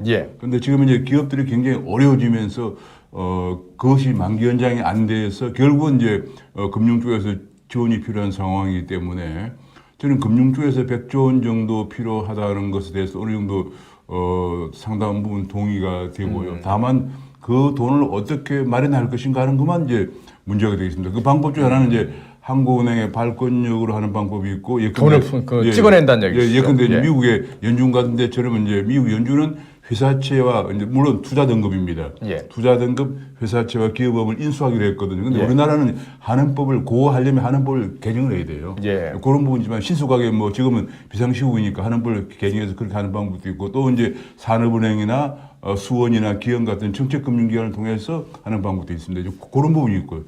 다만 제가 한 가지 조금 그 생각이 좀 다른 부분은 국채를 40조 원 발행한다 얘기했거든요. 예. 그 부분은 제가 지금 이것을 국채를 계속 발행해서 뭘 메꾸는 식으로 하면은 앞으로 지금 좌파 정부는 계속 국채를 발행해서 뭘 하자. 그러니까 미래 세대에 부담을 줄 수 있으니까 그 부분에 대해서는 조금 좀 검토해봐야 미래 세대 된다. 부담을 계속 주는 거니까 지금 현재 우리 김종인 그 선대위원장이 처음에 말씀하신 예산이 슈퍼 예산 512조를 20% 절감해서 100조를 마련하자. 예. 아주 잘 말씀하셨고, 그다음에 금융 부분에서 지금 현재 금융시장에 중견기업과 대기업들이 발행해 놓은 그 회사채 기업보험들이 만기가 막 들어오는 거니까 그 부분에 대해서 대책이 필요하다. 아주 좋고요. 예. 다만 채권 발행은 국채 발행은 조금 신중할 필요가 있지 않나요? 왜냐하면 지금 현재 우리나라 재정 수위가 굉장히 위험 수위예요. 그렇죠. 제가 보기에는 3차 주gen까지 가고 뭐 이러면은 한 5년에서 10년 사이에 그리스, 이태리 같은 재정위기 올 가능성이 있거든요. 그래서 그런 부분은 조금 우리 당 입장에서는 좀 신중할 필요가 있다는 생각이 들고 또 왜냐하면 우리 당 입장에서는 이런 식입니다.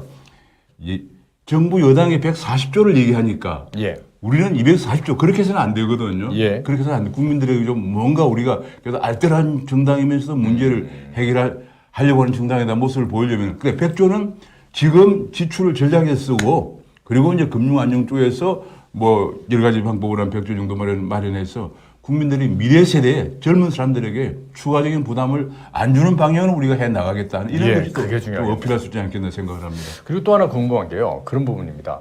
어떻게 보면은 지금 뭐 정부에서 뭐 100조다, 140조다 뭐 어쨌든 준다고 하는데 이거를 사실 그동안 세금을 꼬박꼬박 잘 냈던 이 근로소득자들 그런 분들은 혜택을 못 받을 수 있고 이게 탈세를 좀 일삼았던 분들은 오히려 재산이 잘 안 잡히니까 그런 분들은 돈을 받게 되는 그런 일이 벌어진다는데요. 지금 이제 그래서 이런 부분이 있어요. 이번에 이제 그게 이제 그 긴급 재난 지원금 해가지고 9조 1천억인데 그것에 관해서 지금 기준이 정확하게 정하지를 않았습니다. 그래가지고 그것도 없이 지금 지금 난리가 왜냐하면 선거다 보니까 무조건 준다고 소리를 먼저 해놓고 나서 이제 기준을 정하려고 하니까 뭐 왜 나는 안 되냐, 왜 나는 안 되냐 난리인데 이게 이런 식이죠.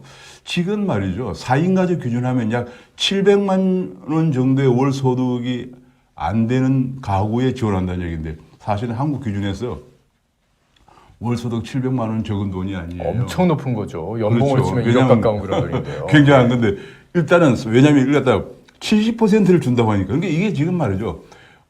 전 가구가 우리나라 가구가 2천만 가구인데 2천만 가구 중에서 1,400만 가구 인구 5천만 중에서 3,500만 명 그러니까 대한민국 유사일에 엄청난 돈을 엄청나게 많은 사람에게 이제 풀려고 하다 보니까 일단 한다고 해놓고 나서 기준을 정하려고 하다 보니까 이게 그러다 보니까 이제 700만 원 정도 소득이 안 되는 가구에 지원하는데 문제는 그 소득이 뭐냐 할 때 지금 말씀하신 것처럼 지금 이제 금융자산을 갖고 있는 사람도 많거든요. 거기서 이자 소득 같은 거나 많이 들어오는데 그런 것까지 다 파악하려면 시간이 급하다. 그래가지고 이제 그럼 금융자산은 빼고 지금 이제 집까지 있는 사람들만 하자 이래 됐거든요. 어떤 문제가 있냐면은 지금 말씀하신 대로 이제 그동안에 뭐 여러 가지 금융 제가 요즘 보니까 좌파 정권에서 깜짝 놀란 게 그동안에 운동권에서 사회 정의를 위해서 운동만 해온 줄 알았더니 청문회 때 나오는 재산이 기본이 70억이에요. 아니 재산 증식은 진짜 잘하더라고요. 제가 깜짝 놀랐어요. 왜냐하면 어떤 분들은 현금이 70억이야. 그러면 그런 분들 금융자산은 뺀다는 얘기예요. 뺀다고 하니까 이게 빼고 겨우 이제 열심히 한 3, 40년 일해가지고 퇴직해가지고 집안집 갖고 있는 사람들은 다 포함한다고 하니까 지금 서울에 제가 보기에 열심히 세금 내고 집안집 갖고 있는 집에 오늘 아침 언론 보도 보면 약 8억 원 정도의 이상은 안 된다고 하니까 서울에 웬만한 집은 다 8억 원이 넘거든요. 넘죠. 그러면은 이제 그 사람들은 안 되고 현금이나 금융자산을 한 7, 80 갖고 있는 사람들은 연소득이 아니 그런 사람들한테 지금 뭐 100만 원 주겠다고 700만 원이 안 되면은 돈을 준다는 얘기거든요. 이게 지금 뭔가 지금 대단한 지금 아마 많은 돈은 돈대로 쓰고 재정은 재정대로 지금 쓰면서 정말 많은 사람들에게 엄청난 불평 이렇게 생각하시면 좀 쉬울지 않을까 생각되는데요.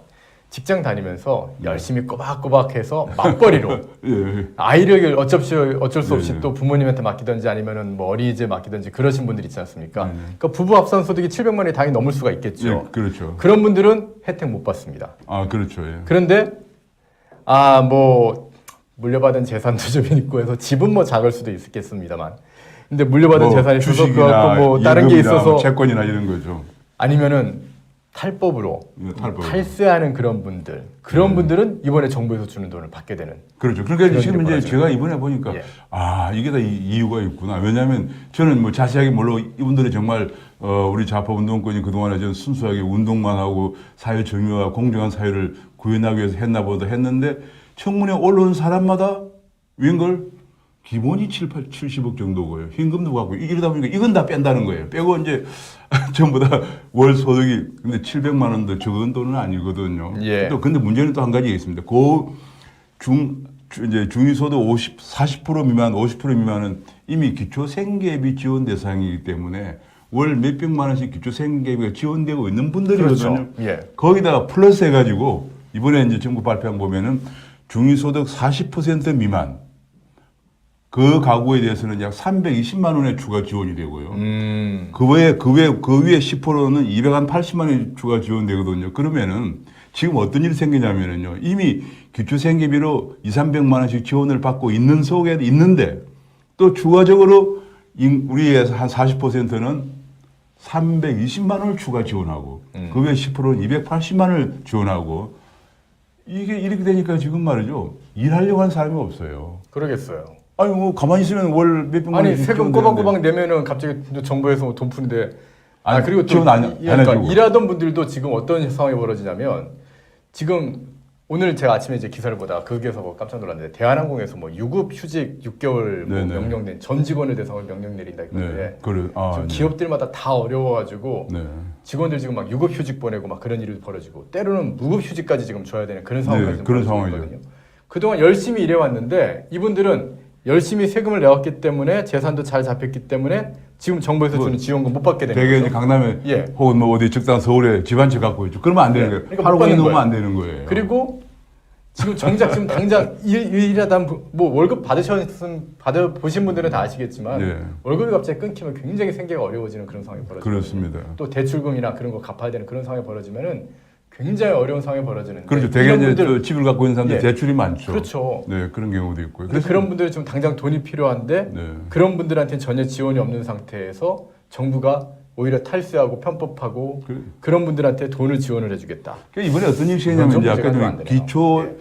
생계비 지원 대상이 되어서 한 뭐 300~400만 원 많게는 적게는 한 200~300 지원 받는 사람에다가 추가적으로 320만 원을 더 주는 거거든요. 이렇게 되면 이게 지금 문제가 뭐냐면은 일을 안 하려고 합니다, 사람들. 일을 안 해도 돈이 나오기 때문에. 그래서 이제 최근에 한 게 재밌는 거 하나가 이건 뭐 제가 누구 개인을 검증할 필요는 없고 예. 더불어시민당의 비례대표에 온 분 중에 한 분이 결혼 사실을 8년간이나 신고를 안 했어요. 1번이죠, 1번. 뭐 제가 누구에게 예. 그 왜 안 했느냐 하면 바로 이제 그분이 예. 기초생계비 지원을 받고 있었거든요. 예. 아마 제가 보기엔 남편이 수입이 있었던 것 같아요. 예. 그러다 보니까 안 했는데 그분 해명은 아니 그것 때문에 내 신고 안 한 건 아니다라고 얘기하는데 이제 우리 일반인들이 보기에는 무슨 소리야 지금 이게 지금 말이죠. 기초생계비 부정수급이 얼마나 많은지 모르겠어요. 그런데 거기다가 또 그 대상자들에게는 또 추가적으로 그만큼 지원해 준다 이래 되니까 제가 아까 말씀하신 것처럼 열심히 저도 시골에서 올라와서 열심히 일해서 겨우 서울에 집 한 채 갖고 있는 게 전부인데 그런 사람들은 다 안 되거든요. 그러니까 뭔가 이게 좀 오히려 어려운 사람을 지원한다고 하는 것이 냉정히 생각하면 열심히 일하면서 해온 사람들은 지원이 안 되고 그러니까 오히려 그런 문제가 말도 안 있지 되는 않나 그런 생각을 상황인 합니다. 것 같습니다. 그러니까 아까 재정 얘기 살짝 하셨는데요. 네. 지금 정부에서는 계속 문재인 정부에서 그런 얘기 하거든요.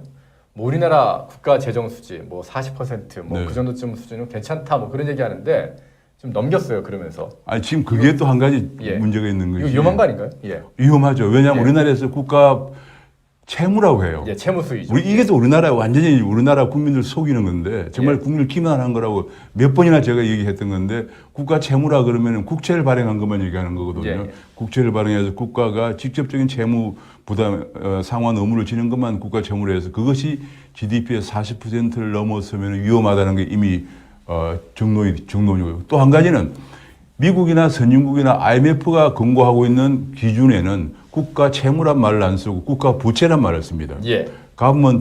우리는 가버먼트 라이어빌리티라고 그러고 거기서는 가버먼트 뎃이라고 해요. 가버먼트 뎃은 국가 부채는 뭐냐?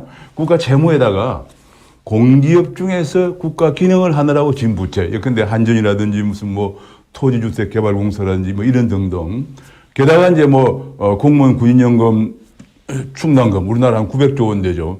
이런 것들을 다 포함한 거거든요. 포함하니까 제가 계산을 해보니까 우리나라에도 국가 부채 IMF나 미국이나 영국이나 선진국 기준으로 적용하면 이미 벌써 110%를 넘었었어요. 110%요? 네.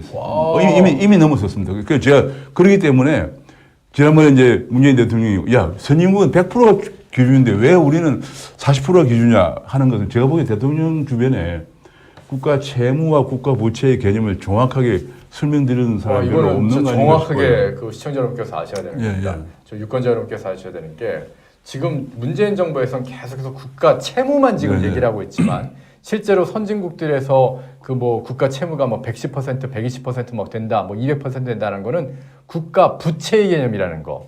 근데 우리나라에다 국가 부채 개념을 도입하면은 110% 넘었어요. 국가가 어차피 공기업들 또 돈 갚아줘야 되는 그런 것들이 많으니까요. 이건 제가 정확하게 110% 상당히 정확하게 그렇죠. 연구를 하기 위해서 그냥 얘기하면 제가 사실은 지금 제가 처음에 그 많은 재정학자들이 분석해 놓은 걸 토대로 한 건데 사실은 110이 좀 넘었었는데 제가 그 정도 얘기한 건데 지금 이게 얼마나 위험한 거냐면 미국이 2011년도에 국가 부채 기준으로 GDP 100%를 넘어서면서 예산 통제법이라는 걸 만들어 가지고 이제 100%가 넘어선 경우에는 국가가 지출하려면 상하 양원의 동의를 받도록 했거든요. 그래서 이번에 트럼프가 이번에 긴급 지출을 할 때 상하 양원 동의 때문에 난리를 핀 건 이유가 그거예요. 우리나라는 청와대에서 그냥 정부 여당 몇 사람 모여서 얘기하는데 그냥 심지어는 홍남기 부총리를 엇박질러 가지고 홍남기 부총리가 안 된다고 하는데 그냥 하면서 홍 부총리가 그러면 나는 반대한다는 걸 기록에는 남겨달라 이런 식으로 하는 나라는 이게 지금 말이 안 되는 거예요. 그러니까 우리나라 그런 미국처럼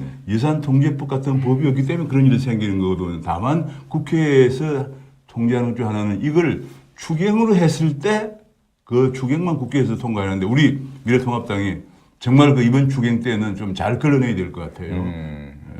참 미국은 그렇게 벌써 100%가 넘는 게 얼마나 위험한가. 그것 때문에 2011년도 예산 통제법을 만들었는데 우리는 그런 것도 없이 국가 채무란 우리나라만 있는 저는 우리나라 국가재정법이라는 게 있어요. 이건 빨리 폐기하고 새로운 법을 만들어야 한다고 생각합니다. 근데 우리 미래통합당에서 재정 잘하시는 분들이 국가재정법 빨리 폐기하고 새로운 그야말로 글로벌 스탠다드에 맞는 법을 만들어서 국가 부채 기준으로 100%가 넘으면 국회에서 통제하는 이런 방향으로 가야 한다고 생각을 합니다. 댓글창에서 늘 푸른님께서 이 국가 채무, 국채와 부채도 모르는 것들이 국정 운영한다고 나대니까 환장하겠네 이렇게 쓰셨는데 지금 제가 보기에는 진짜 정확한 말씀입니다. 제가 보기에는 그래서 그게 문제예요. 잘 이해하셨네요. 아니 청와대에서 대통령을 보좌한다고 그러면 경제수석실에서 최소한 이 정도 차이는 대통령에게 잘 설명을 드려야만이 그렇죠. 대통령이 해외에 나가서 얘기할 때도 이런 식이에요.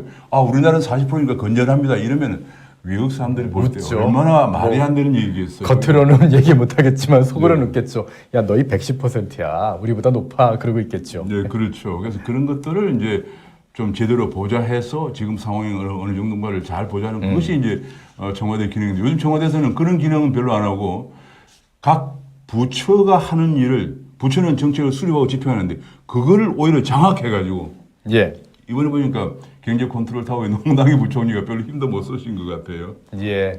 자, 오정근 교수님을 모시고 이 민부론의 저자인 오정근 교수님을 모시고 문재인 정부가 말하는 100조 그리고 140조. 미래통합당 140조 그리고 미래통합당이 얘기하는 240조 또 이 100조 이건 어떤 차이가 있는지 어떤 차이가 있는지 자세히 알아봤습니다. 이거 약하면은 우리 미래통합당은 지금 슈퍼예산 중에서 전략해서 100조를 마련한다. 그렇죠. 그것이 가장 중요한 거예요. 추가적으로 미래의 부담을 안 지우겠다. 그러니까 국민에게 부담이 없는 게 미래통합당이 아니고 그리고 국민들에게 또 부담을 지우겠다라는 게 문재인 정부의 아니다. 그렇습니다. 특히 이렇게 중요한 게 생각하시면 지금 될것 같습니다. 30대, 40대 제가 보기엔 한 이런 식으로 가면은 5년에 10년 사이 재정이 오니까 바로 예. 지금 40대, 50대도 당할 문제인데 이 사람들에게 추가 부담을 안 지우면서 돈을 전략해서 지금 왜냐하면 현금 복지해도 한 80조 되거든요. 이런 걸 예. 전략하고 해서 그러고 또 지방자치단체에 막 중복 지원하는 거. 예. 이거 전략해서 우리는 하겠다 하는 것이 예. 차이점입니다. 예. 오늘 오정훈 교수님과 함께 정말 이 100조, 문재인의 100조와 그리고 미래통합당의 100조 그 차이를 정확하게 들어봤습니다. 교수님 감사합니다. 네, 감사합니다.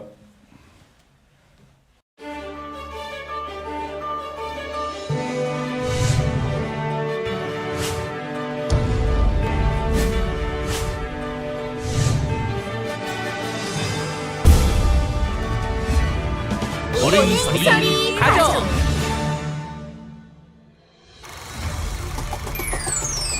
문재인 정권 집권 4년차 소득주도 성장으로 우리 집은 폭삭 망했다. 알바비, 세금, 임대료 등으로 도무지 장사를 계속할 수 없었다. 아휴, 우리 같은 소상공인은 어쩌란 말이냐. 아버지! 저희가 언제까지 이렇게 살 거라고 생각하지 않아요. 미래통합당 계획이 다 있었구나. 한과세자 적용, 기존 금리 상향 조정. 최저임금 업종별 규모별 구분 적용. 소상공인 사회 안정망 확충. 시장 독점 체제로 인한 소상공인 피해 방지. 미래통합당 정말 다 계획이 있었구나. 이제 우리 집에도 빛이 들겠구나. 아빠, 이제 박스 접지 말고 피자 먹어요. 우리 가족을 살리는 정책. 미래통합당 소상공인 정책.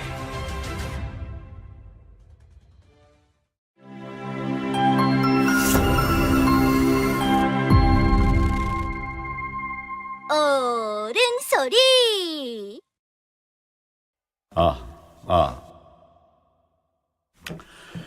울릉도 동남쪽 백길 따라 87K 외로운 섬 하나 새들의 고향. 그 누가 아무리 자기네 땅이라고 우겨도 독도는 우리 땅.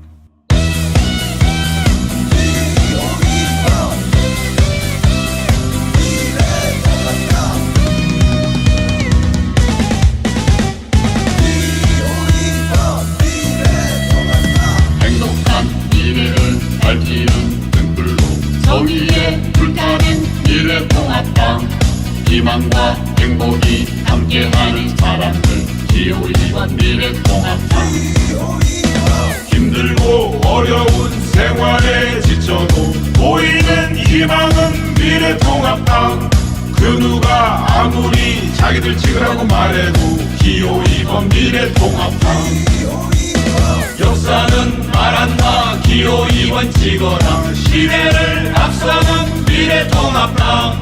사랑과 행복이 가득한 우리는 기호2번 미래통합당.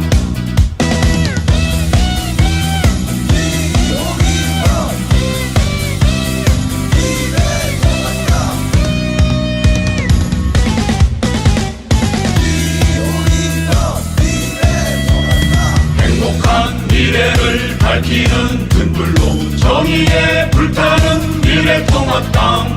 희망과 행복이 함께하는 사람들 기호2번 미래통합당.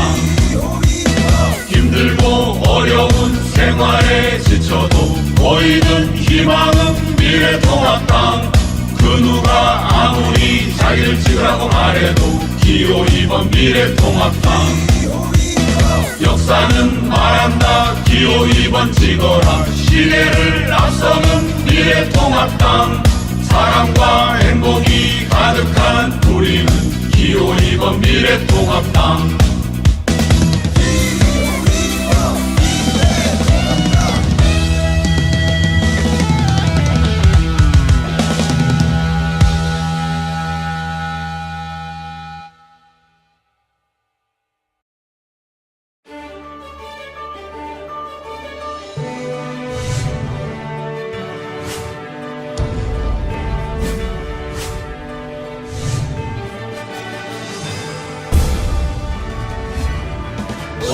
소리 가족.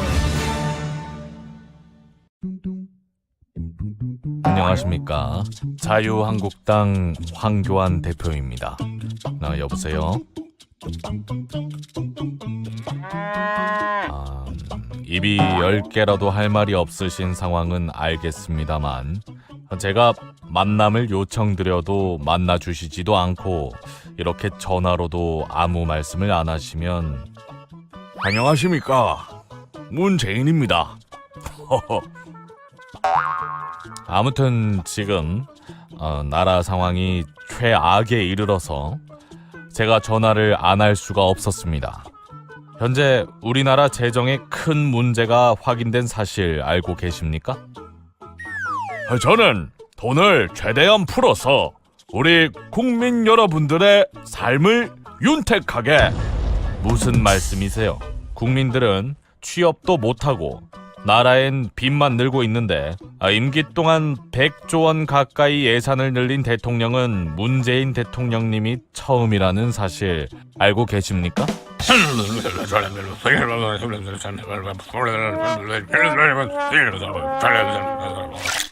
그리고 탈원전 정책이 말이나 됩니까? 국가 에너지 정책의 최우선 목표가 무엇입니까? 국민들이 사계절 내내 마음껏 전기를 쓸 수 있고 그걸 저렴하게 공급해 주는 것 아닙니까? 요즘처럼 미세먼지가 심할 때는 당장 탈원전 정책 폐기하십시오. 여당 실세들이 관여한 태양광 사업 제대로 파헤칠 겁니다.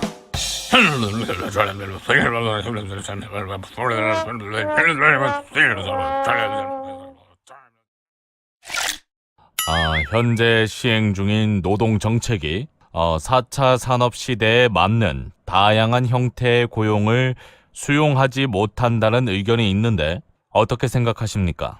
주 52시간 제도는 국민들의 저녁 있는 삶을 위한 정책이고 빠른 퇴근이 즐거운 근로자도 있지만 근무 시간과 함께 임금이 줄어드는 부작용을 겪는 근로자도 있습니다.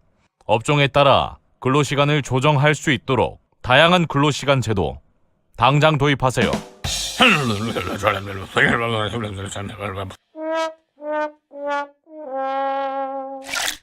현 정부의 퍼주기식 복지는 결국 세금으로 돌아옵니다.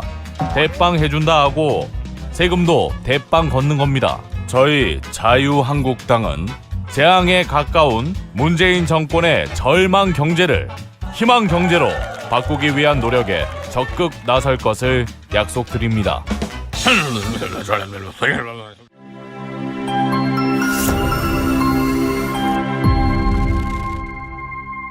어른 소리.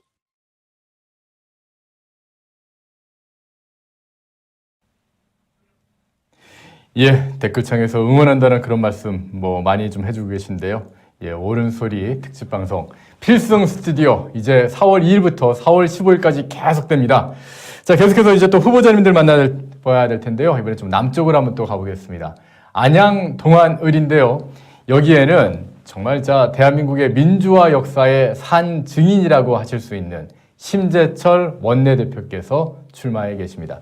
신 대표님 바로 연결해 보겠습니다. 대표님 나와 계시죠? 안녕하십니까? 네, 안녕하십니까. 예, 심재철 원내대표님이야 저희 옳은소리의 시청자 여러분이나 또 미래통합당의 모든 유권자분들 그리고 대한민국 국민들도 다 잘 알고 계실 것 같은데요. 항상 정말 대한민국을 위해서 투쟁해 오신 투사의 그런 모습이신데 이제는 또다시 4년이 지나서 후보자의 모습으로 서시게 됐습니다. 자, 이번에 국회에 또 이제 후보자로 출마하셨는데요. 일단 출마의 변을 짧게 한번 들어보도록 하겠습니다. 예, 국민 모두가 경제가 어려워서 아이를 힘들어하고 있습니다. 예. 문재인 정권이 정책을 잘못해서 이렇게 되어 있습니다. 소득도 성장 부족으로 대표되는 문재인 국회 국민들을 못 살게만 만들고 있습니다. 바로 이런 것들 바로 잡아서 국민들에게 희망을 주고 경제를 해야 되겠다 하는 이런 생각에서 반드시 문재인 정권의 폭정을 멈추도록 했습니다. 예.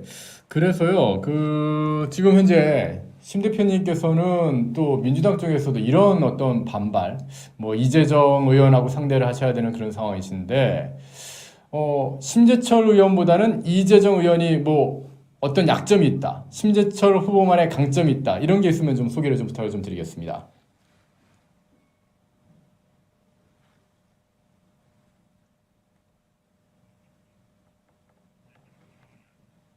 예, 지금 안양 동안을에 지금 연결을 하고 있는데 네트워크 상황이 썩 좋지 않은 것 같습니다. 예, 다시 한번 좀 연결을 좀 해야 될 텐데요. 제가 지금 여기서 지금 노트북으로 지금 보고 있어서 예, 대표님 말씀 들리시나요? 지금 전화기를 와이파이로 연결하시면 안 되고요. 예, 제가 다시 한번 전화를 걸어보도록 하겠습니다. 예, 이게 저희가 어떻게 보면은 이번 선거가 처음 있는 그런 방식입니다. 여태까지의 선거는 뭐 후보자들이 유권자들을 직접 만나는 그런 방식이었다면, 이제 이번 선거 같은 경우는 우한 코로나19로 인해서 대면 접촉이 굉장히 어려운 그런 상황 아니겠습니까? 그래서 부득이 이제 이런 식으로 좀 어떻게 보면 유튜브를 활용한, 뉴 미디어를 활용한 그런 선거 방식으로 선거를 해야 되는, 유세를 해야 되는 그런 상황이 좀 이어지고 있는데요. 예, 지금 통신이 좀 약간 좀 좋지 않았는데 다시 한번 연결해 보도록 하겠습니다. 예, 대표님 나와 계시죠? 예, 계속해서 좀 말씀 좀 부탁드리겠습니다. 지금 많은 공약을 준비하신 걸로 알고 있는데요. 공약에 대한 소개 좀 먼저 좀 부탁드리겠습니다. 네, 이번에 저는 공약으로서는 이쪽 안양 교도소 부지를 이전시키겠다. 그래서 안양을 발전시키는 게 발전의 기회로 삼겠다. 하는 것이 첫 번째 공약이죠. 그리고 두 번째로는 이 터미널 부지가 있습니다. 옛날 터미널 부지인데 그 터미널 부지를 새롭게 개발하겠다 하는데, 다른 후보와 다릅니다. 그에 신설되는 농산물 시장 건설역하고 그리고 농산물 시장 자체 리모델링과 함께 연계해서 종합적으로 개발하겠다는 게 제 생각입니다. 그리고 세 번째로는 인덕원역에 797호선이 반드시 정차하도록 인덕원역을 신설해서 도민들의 그리고 우리 지역 주민들의 교통편들을 획기적으로 강화시킬 생각입니다. 예, 지금 말씀하신 게 안양 교도소에 대한 얘기도 있고요. 뭐 평촌 시외버스 터미널에 대한 얘기 있고, 인덕원역에 대한 어떤 정차의 이야기도 하셨는데요. 좀 더 구체적으로 이 안양 교도소에 대한 어떤 해법, 어떤 게 있을 것 같습니까? 안양 교도소 문제는 정부 차원에서 이전을 하겠다라는 계획안을 만들어낸 사람이 바로 신재철입니다. 그 전에는 말로만 있었지만 경기에서 경기 남부 법무타운이라는 이름으로 새롭게 계획안을 만들었습니다. 이제 그것을 시행하는 중인데, 그 시행에는 지금 예전에는 대상 지역적 주민들이 바로 반발을 했습니다. 왜 우리 지역에 힘을 쓰려고 그러냐 하는 그런 이유 때문에 반발을 했는데, 말이제 그 주민들을 설득하고 그 지역들을 대상 지역을 개발할 수 있는 아주 좋은 인센티브들을 제공함으로써 주민들을 함께 나갈 생각입니다. 안양교도소는 지은지가 벌써 60여 년이 다 돼갑니다. 그렇기 때문에 시설이 매우 낡았고 많아서 중환자들의 안전 문제도 아주 제기되고 있습니다. 그만큼 안양교도소 문제는 반드시 발전하고, 그 안양교도소를 발전시킨 후에 여러 가지 문화, 체육, 편의시설 등을 짓고, 그리고 새로이 안양 발전을 이룩할 수 있는 발전의 계기로서 안실로 한번 나갈 수 있는.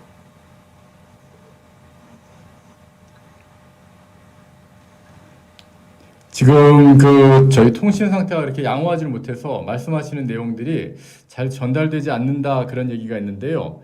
예, 저희가 그 대표님과의 그 인터뷰는 좀 통신 상태를 개선을 해서 다시 한번 좀 시도를 해야 될 것 같다. 그런 말씀 좀 드리겠습니다.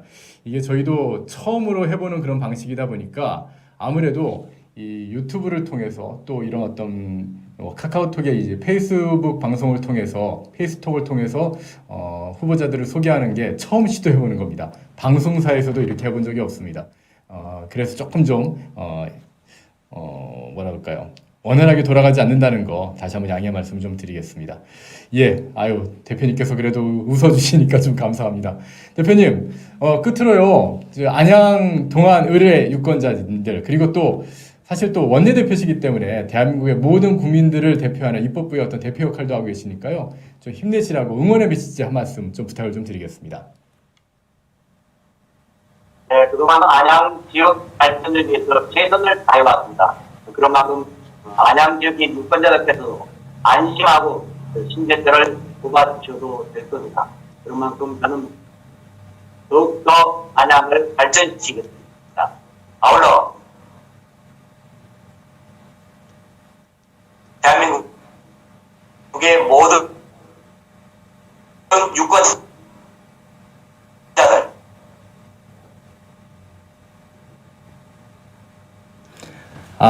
이게 참 아쉽습니다. 예.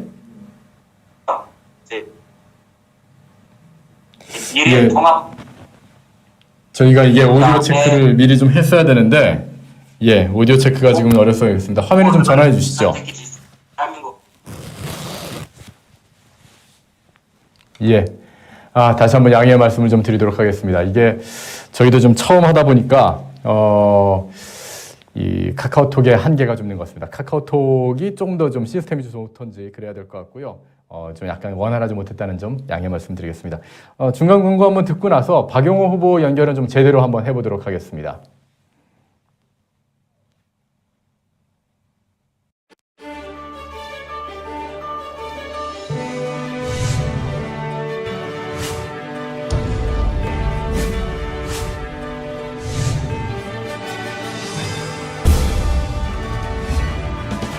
소리 가족. 안녕하십니까. 자유한국당 황교안 대표입니다. 여보세요? 입이 10개라도 할 말이 없으신 상황은 알겠습니다만 제가 만남을 요청드려도 만나주시지도 않고 이렇게 전화로도 아무 말씀을 안 하시면 안녕하십니까. 문재인입니다. 아무튼 지금 나라 상황이 최악에 이르러서 제가 전화를 안 할 수가 없었습니다. 현재 우리나라 재정에 큰 문제가 확인된 사실 알고 계십니까? 저는 돈을 최대한 풀어서 우리 국민 여러분들의 삶을 윤택하게. 무슨 말씀이세요? 국민들은 취업도 못하고 나라엔 빚만 늘고 있는데 임기 동안 100조 원 가까이 예산을 늘린 대통령은 문재인 대통령님이 처음이라는 사실 알고 계십니까?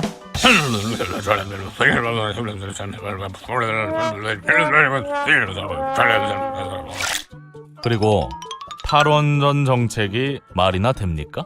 국가 에너지 정책의 최우선 목표가 무엇입니까? 국민들이 사계절 내내 마음껏 전기를 쓸 수 있고 그걸 저렴하게 공급해 주는 것 아닙니까? 요즘처럼 미세먼지가 심할 때는 당장 탈원전 정책 폐기하십시오. 여당 실세들이 관여한 태양광 사업 제대로 파헤칠 겁니다.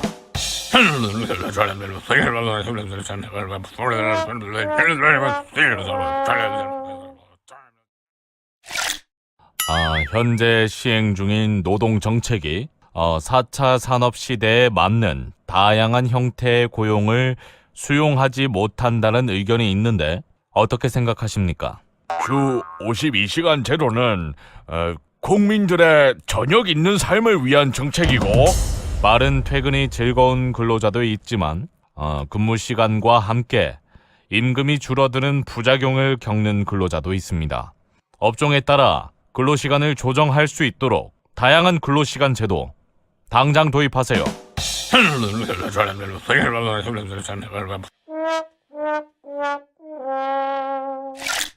현 정부의 퍼주기식 복지는 결국 세금으로 돌아옵니다. 대빵 해준다 하고 세금도 대빵 걷는 겁니다. 저희 자유한국당은 재앙에 가까운 문재인 정권의 절망 경제를 희망 경제로 바꾸기 위한 노력에 적극 나설 것을 약속드립니다.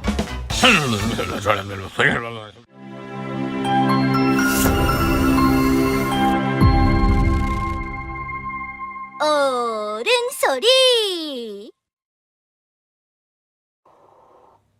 예, 다시 필승 스튜디오입니다. 심재철 원내대표님이 계신 이 안양 동안을이 잘 연결이 안 돼서 저희가 좀 그 시스템을 조금 좀 보완해서 다시 한번 연결해 보도록 하겠고요. 이번에는 파주을 지역으로 가보겠습니다. 파주을은 우리나라의 이 최북단, 서북단의 최 끝에 있는 지금 휴전선과 맞닿아 있는 그런 지역구인데요. 이 안보 1번지라는 그런 별명도 갖고 있는 지역구인데 이곳에 출마해 계시는 박영호 후보를 연결해 보도록 하겠습니다. 박영호 후보님 나와 계시죠? 네, 안녕하세요. 파주을의 박영호입니다. 예. 유세차 앞에서 지금 V자를 그리고 계신데, 예. 이제 편하게 인터뷰를 해주셔도 될 것 같습니다. 예. 지금 파주을 지역, 제가 이제 최북단 지역이다 이렇게 소개해 드렸는데요. 지금 파주을 지역의 민심은 요즘 어떻습니까? 네, 지금 파주, 민심이 아주 좋습니다. 대한민국 안보 최후의 보루를 할 수 있는 파주 지역에서 지난 4년간 파주 시민의 정서하고는 상관이 없는 또 파주 정서에 반하는 그리고 대한민국 국민의 정체성을 잃어버리게 만드는 이런 일들이 다행이 돼서 지금 파주 시민의 민심 들끓고 있습니다. 특히나, 어떤 내용이 예. 들끓고 있느냐? 지난 4년간 우리 파주 시민들이 정말로 받아들일 수 없는 적군주의에 참배하는 일 정말 우리 파주 시민들 받아들일 수 없습니다. 사드 배치 반대하러 중국에 갔다는 거 이것도 우리 파주 받아들일 수 없다. 요즘과 같이 바이러스로 마스크가 엄청나게 부족한 상황인데 중국에 300만 장의 마스크가 공급이 됐다는 것에 대해서 우리 파주 시민들 민심이 들끓고 있고 이번 4.15 총선을 통해서 준엄한 심판을 내리시리라 보고 있습니다. 지금 이 방송은 이제 전국으로 나가고 있는 그런 방송이기 때문에요. 지금 방금 박영호 후보님께서 말씀하셨던 뭐 사드 배치 반대, 거기다가 뭐 마스크 300만 장, 이게 무슨 얘기인가 하고 생각하시는 분들이 있을 것 같습니다. 좀 더 구체적으로 좀 설명을 좀 부탁드리겠습니다. 우리 파주에는 인민군하고 중공군을 이렇게 묘지를 만들어 놓은 지역이 있습니다. 북한하고 접해 있기 때문에 인민군이나 중공군의 분들을 갖다가 이렇게 모아놓은 묘지가 있는데 우리 파주 지역에 민주당 출신 국회의원이 그 지역에 가서 선거제를 지내고 참배를 했습니다. 그것은 파주 시민도 용납할 수 없고 우리 대한민국 국민도 용납할 수 없는 일입니다. 그리고 방금 말씀드린 사드 배치 반대하러 중국에 방문한 일 파주 시민의 한 사람으로서 또 대한민국의 국민으로서 받아들일 수 없는 일들이 파주시 의 지역에 더불어민주당 국회의원을 통해서 마스크 300만 장 중국에 수출된 것도 중국에 공급된 것도 파주의 지역에 저희 지역에 민주당 국회의원이 자행한 지금 큰 일입니다. 이것에 대한 준엄한 심판이 파주를 통해서 대한민국을 통해서 일어나야 되겠습니다. 심판은 기호 2번에서 이루어져야 되겠습니다. 지금 파주을 지역의 민주당 국회의원이 누군가요? 네, 박정 국회의원이 지금 현역 의원으로 있습니다. 그럼 박정 의원이라는 이분이 결국에는 지금 뭐 인민군 묘지, 6.25 당시에 인민군 묘지에 참배를 하고 그리고 마스크 300만 장을 중국에 보내고 또 아까 말씀하신 그 사드 배치에 반대하고 그런 일들을 모두 하셨던 그런 분이라 말씀이시군요. 예. 예. 자, 제가 알고 있기로는 박영호 후보께서는 경제 전문가다 이런 거를 항상 강조하시는 걸로 알고 있는데요. 요즘 파주 지역도 경제가 상당히 안 좋은 걸로 알고 있습니다. 어느 정도인가요? 그렇습니다. 지금 문재인 정권이 소득주도 성장을 주장하면서 우리 파주 경제, 지역 경제 정말 쇠퇴할 대로 쇠퇴해지고 추락할 대로 추락했습니다. 파주뿐만이 것입니다. 대한민국 지금 어려워진 상황인데 파주 경제 정말 어렵습니다. 문산, 금천에 전통시장들이 있는데 하루에 5,000원 팔기도 어렵고 10,000원 팔기도 어렵다는 우리 자영업자분들 눈물의 호소를 하십니다. 경제 너무나 어렵습니다. 거기 파주에 있는 LG라는 대기업도 어려워졌고 그로 인해서 주변에 있는 중소기업들도 어려워졌는데 이 모두가 경제 원리, 경제 논리하고는 반하는 소득주도 성장이라는 이상한 경제 정책을 펼치는 청와대, 우리 행정부의 이런 잘못된 것 때문에 우리 서민들이 고통을 받고 있고 지역 경제가 고통을 받고 있습니다. 파주 경제 살려내야 되겠습니다. LG 출신인 경제 전문가 제가 그 일을 해낼 수 있습니다. 4차 산업혁명 대한민국의 미래를 파주에서 볼 수 있도록 반드시 만들어내겠습니다. 예, 지금 말씀하신 내용을 들어보니까 뭐 하루 매출이 5,000원이다, 10,000원이다 그러시는데 야, 이거 하루 5,000원 팔면은 전기세나 뭐 아예 아무것도 안 되겠는데요. 정말 힘든 그런 상황인 것 같습니다. 그렇죠. 예. 예, 아무것도 못 하시는 상황이죠. 예, 어쨌든 이렇게 파주 지역이 굉장히 이제 힘들어하고 있는데요. 이런 파주 지역을 위해서, 파주 을 지역을 위해서 어떤 공약, 또 어떤 계획 준비하고 계신지요? 네, 방금 말씀드린 경제 문제 반드시 풀어내야 되고 예. 일자리 문제가 먼저 해결이 돼야 됩니다. 그러기 위해서는 제가 4차 산업혁명 IT 전문가로서 이 파주 을 지역에 우리 청소년들, 청년들, 일반 시민들이 4차 산업에 관련된 프로그래밍, 인공지능, 자율주행, IoT와 같은 이런 좋은 산업들을 경험하게 하고 멘토들과 함께 만들고 새로운 아이디어를 사업으로 연결할 수 있는 를 만들어서 우리 청년들이, 청소년들이, 일반 시민들이 창조적인 아이디어를 실현할 수 있는 이런 교육센터를 만들고자 합니다. 그곳에서 교육받은 사람들이 주변에 저희가 형성한 4차 산업혁명 국가산업단지로 취직을 하고 구글이나 페이스북이나 이와 같이 실리콘밸리에 좋은 기업으로도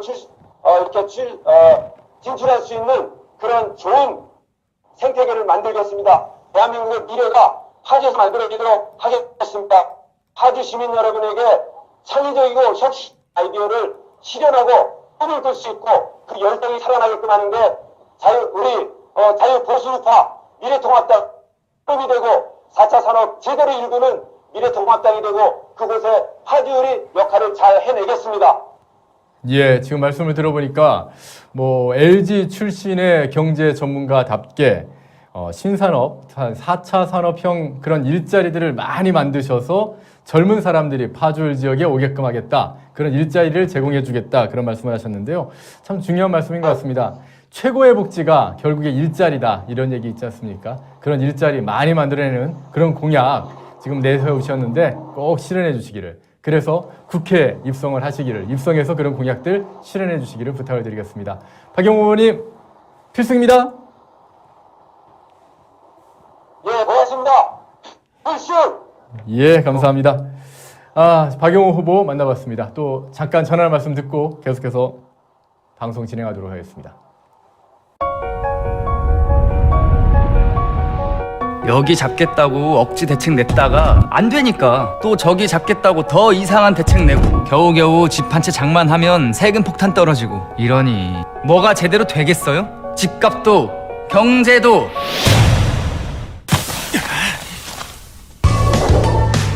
4월 15일 국민 모두에게 희망적인 주택정책 실행 미래통합당이 기울어진 대한민국의 주택 문제를 반드시 바로잡겠습니다. 하나부터 10까지 대한민국 바로잡기 기호 2번 미래통합당.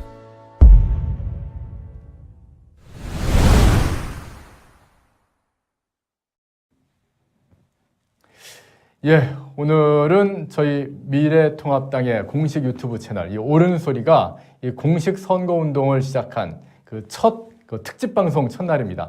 여러 가지로 좀 불리한 점이 많아서 시청자 여러분께서도 또 유권자 여러분께서 좀 불편한 점이 있을 수도 있을 것 같은데요. 첫 방송이니까 좀 양해의 말씀을 좀 부탁드리겠습니다.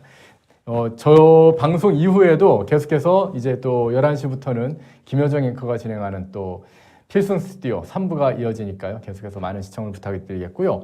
지금 저희가 오늘 어떤 일이 있는지 좀 약간 정리한 내용이 있는데 화면에 한번 좀 띄워주시겠습니까? 예. 오늘 주요 중계 일정들, 예. 이거부터 먼저 볼까요? 어떤 거부터 할까요? 예, 중요 중계 일정들 좀 소개해드리겠습니다. 11시에는요, 경기도 선거대책위원회 회의가 있는데 김종인 선대본부 위원장이 직접 갑니다. 여기 가서 그 행사 내용도 여러분께 11시부터 생중계해드리는데요. 아마 김효정 앵커가 이 내용을 정리해서 여러분과 함께 전달을 해드리도록 할 것 같습니다. 그리고 나서 이제 김종인 위원장은 경기도 오산으로 이동을 해서 후보자 지원 유세를 하고, 그리고 용인, 광주, 남양주, 의정부까지 쭉 지원 유세가 있고, 각 시간에 맞춰서 뭐 1시까지는 김효정 앵커가, 그리고 2시부터는 조희수 미디어 단장께서 직접 또 선대위와 함께 방송을 진행해 주시겠고요. 그 이후에는 권현서 미래통합당 부대변인이, 청년 부대변인이 또 여러분께 4시부터 7시까지 방송을 전해드리도록 하겠습니다. 제가 사진을 하나 좀 보내드리면서 클로징을 할까 합니다. 여러분 지금 이 사진 보이시죠? 똑같은 종로 지역의 후보입니다. 이낙연 후보, 황교안 후보, 대표라는 어떤 존칭을 좀 빼겠습니다. 그런데 한쪽에는 제목이 시민과 웃으며 인사하는 이낙연 위원장. 그리고 나서 똑같은 사진인데요. 인사하는 황교안 대표, 그냥 지나치는 젊은 유권자 되어 있습니다. 여러분이 보시기엔 지금 이낙연 후보가 인사하는데 앞에 계신 이 여성분이 뭔가 이렇게 좀 지나쳐가는 것 같습니까? 아니면 뭔가 이렇게 바라보면서 같이 인사해 주는 것 같습니까? 오른쪽에 있는 황교안 대표의 사진도 마찬가지입니다. 젊은 분들이 지나쳐가는 그런 느낌이죠.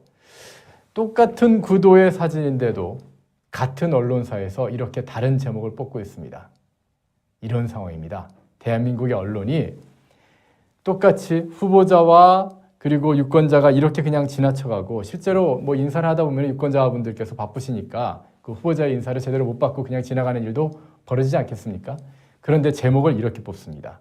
한쪽은 인사하는 후보자와 웃으면서 마치 이렇게 뭔가 좀 친근하게 하는 것처럼 이런 식으로 제목을 뽑고요.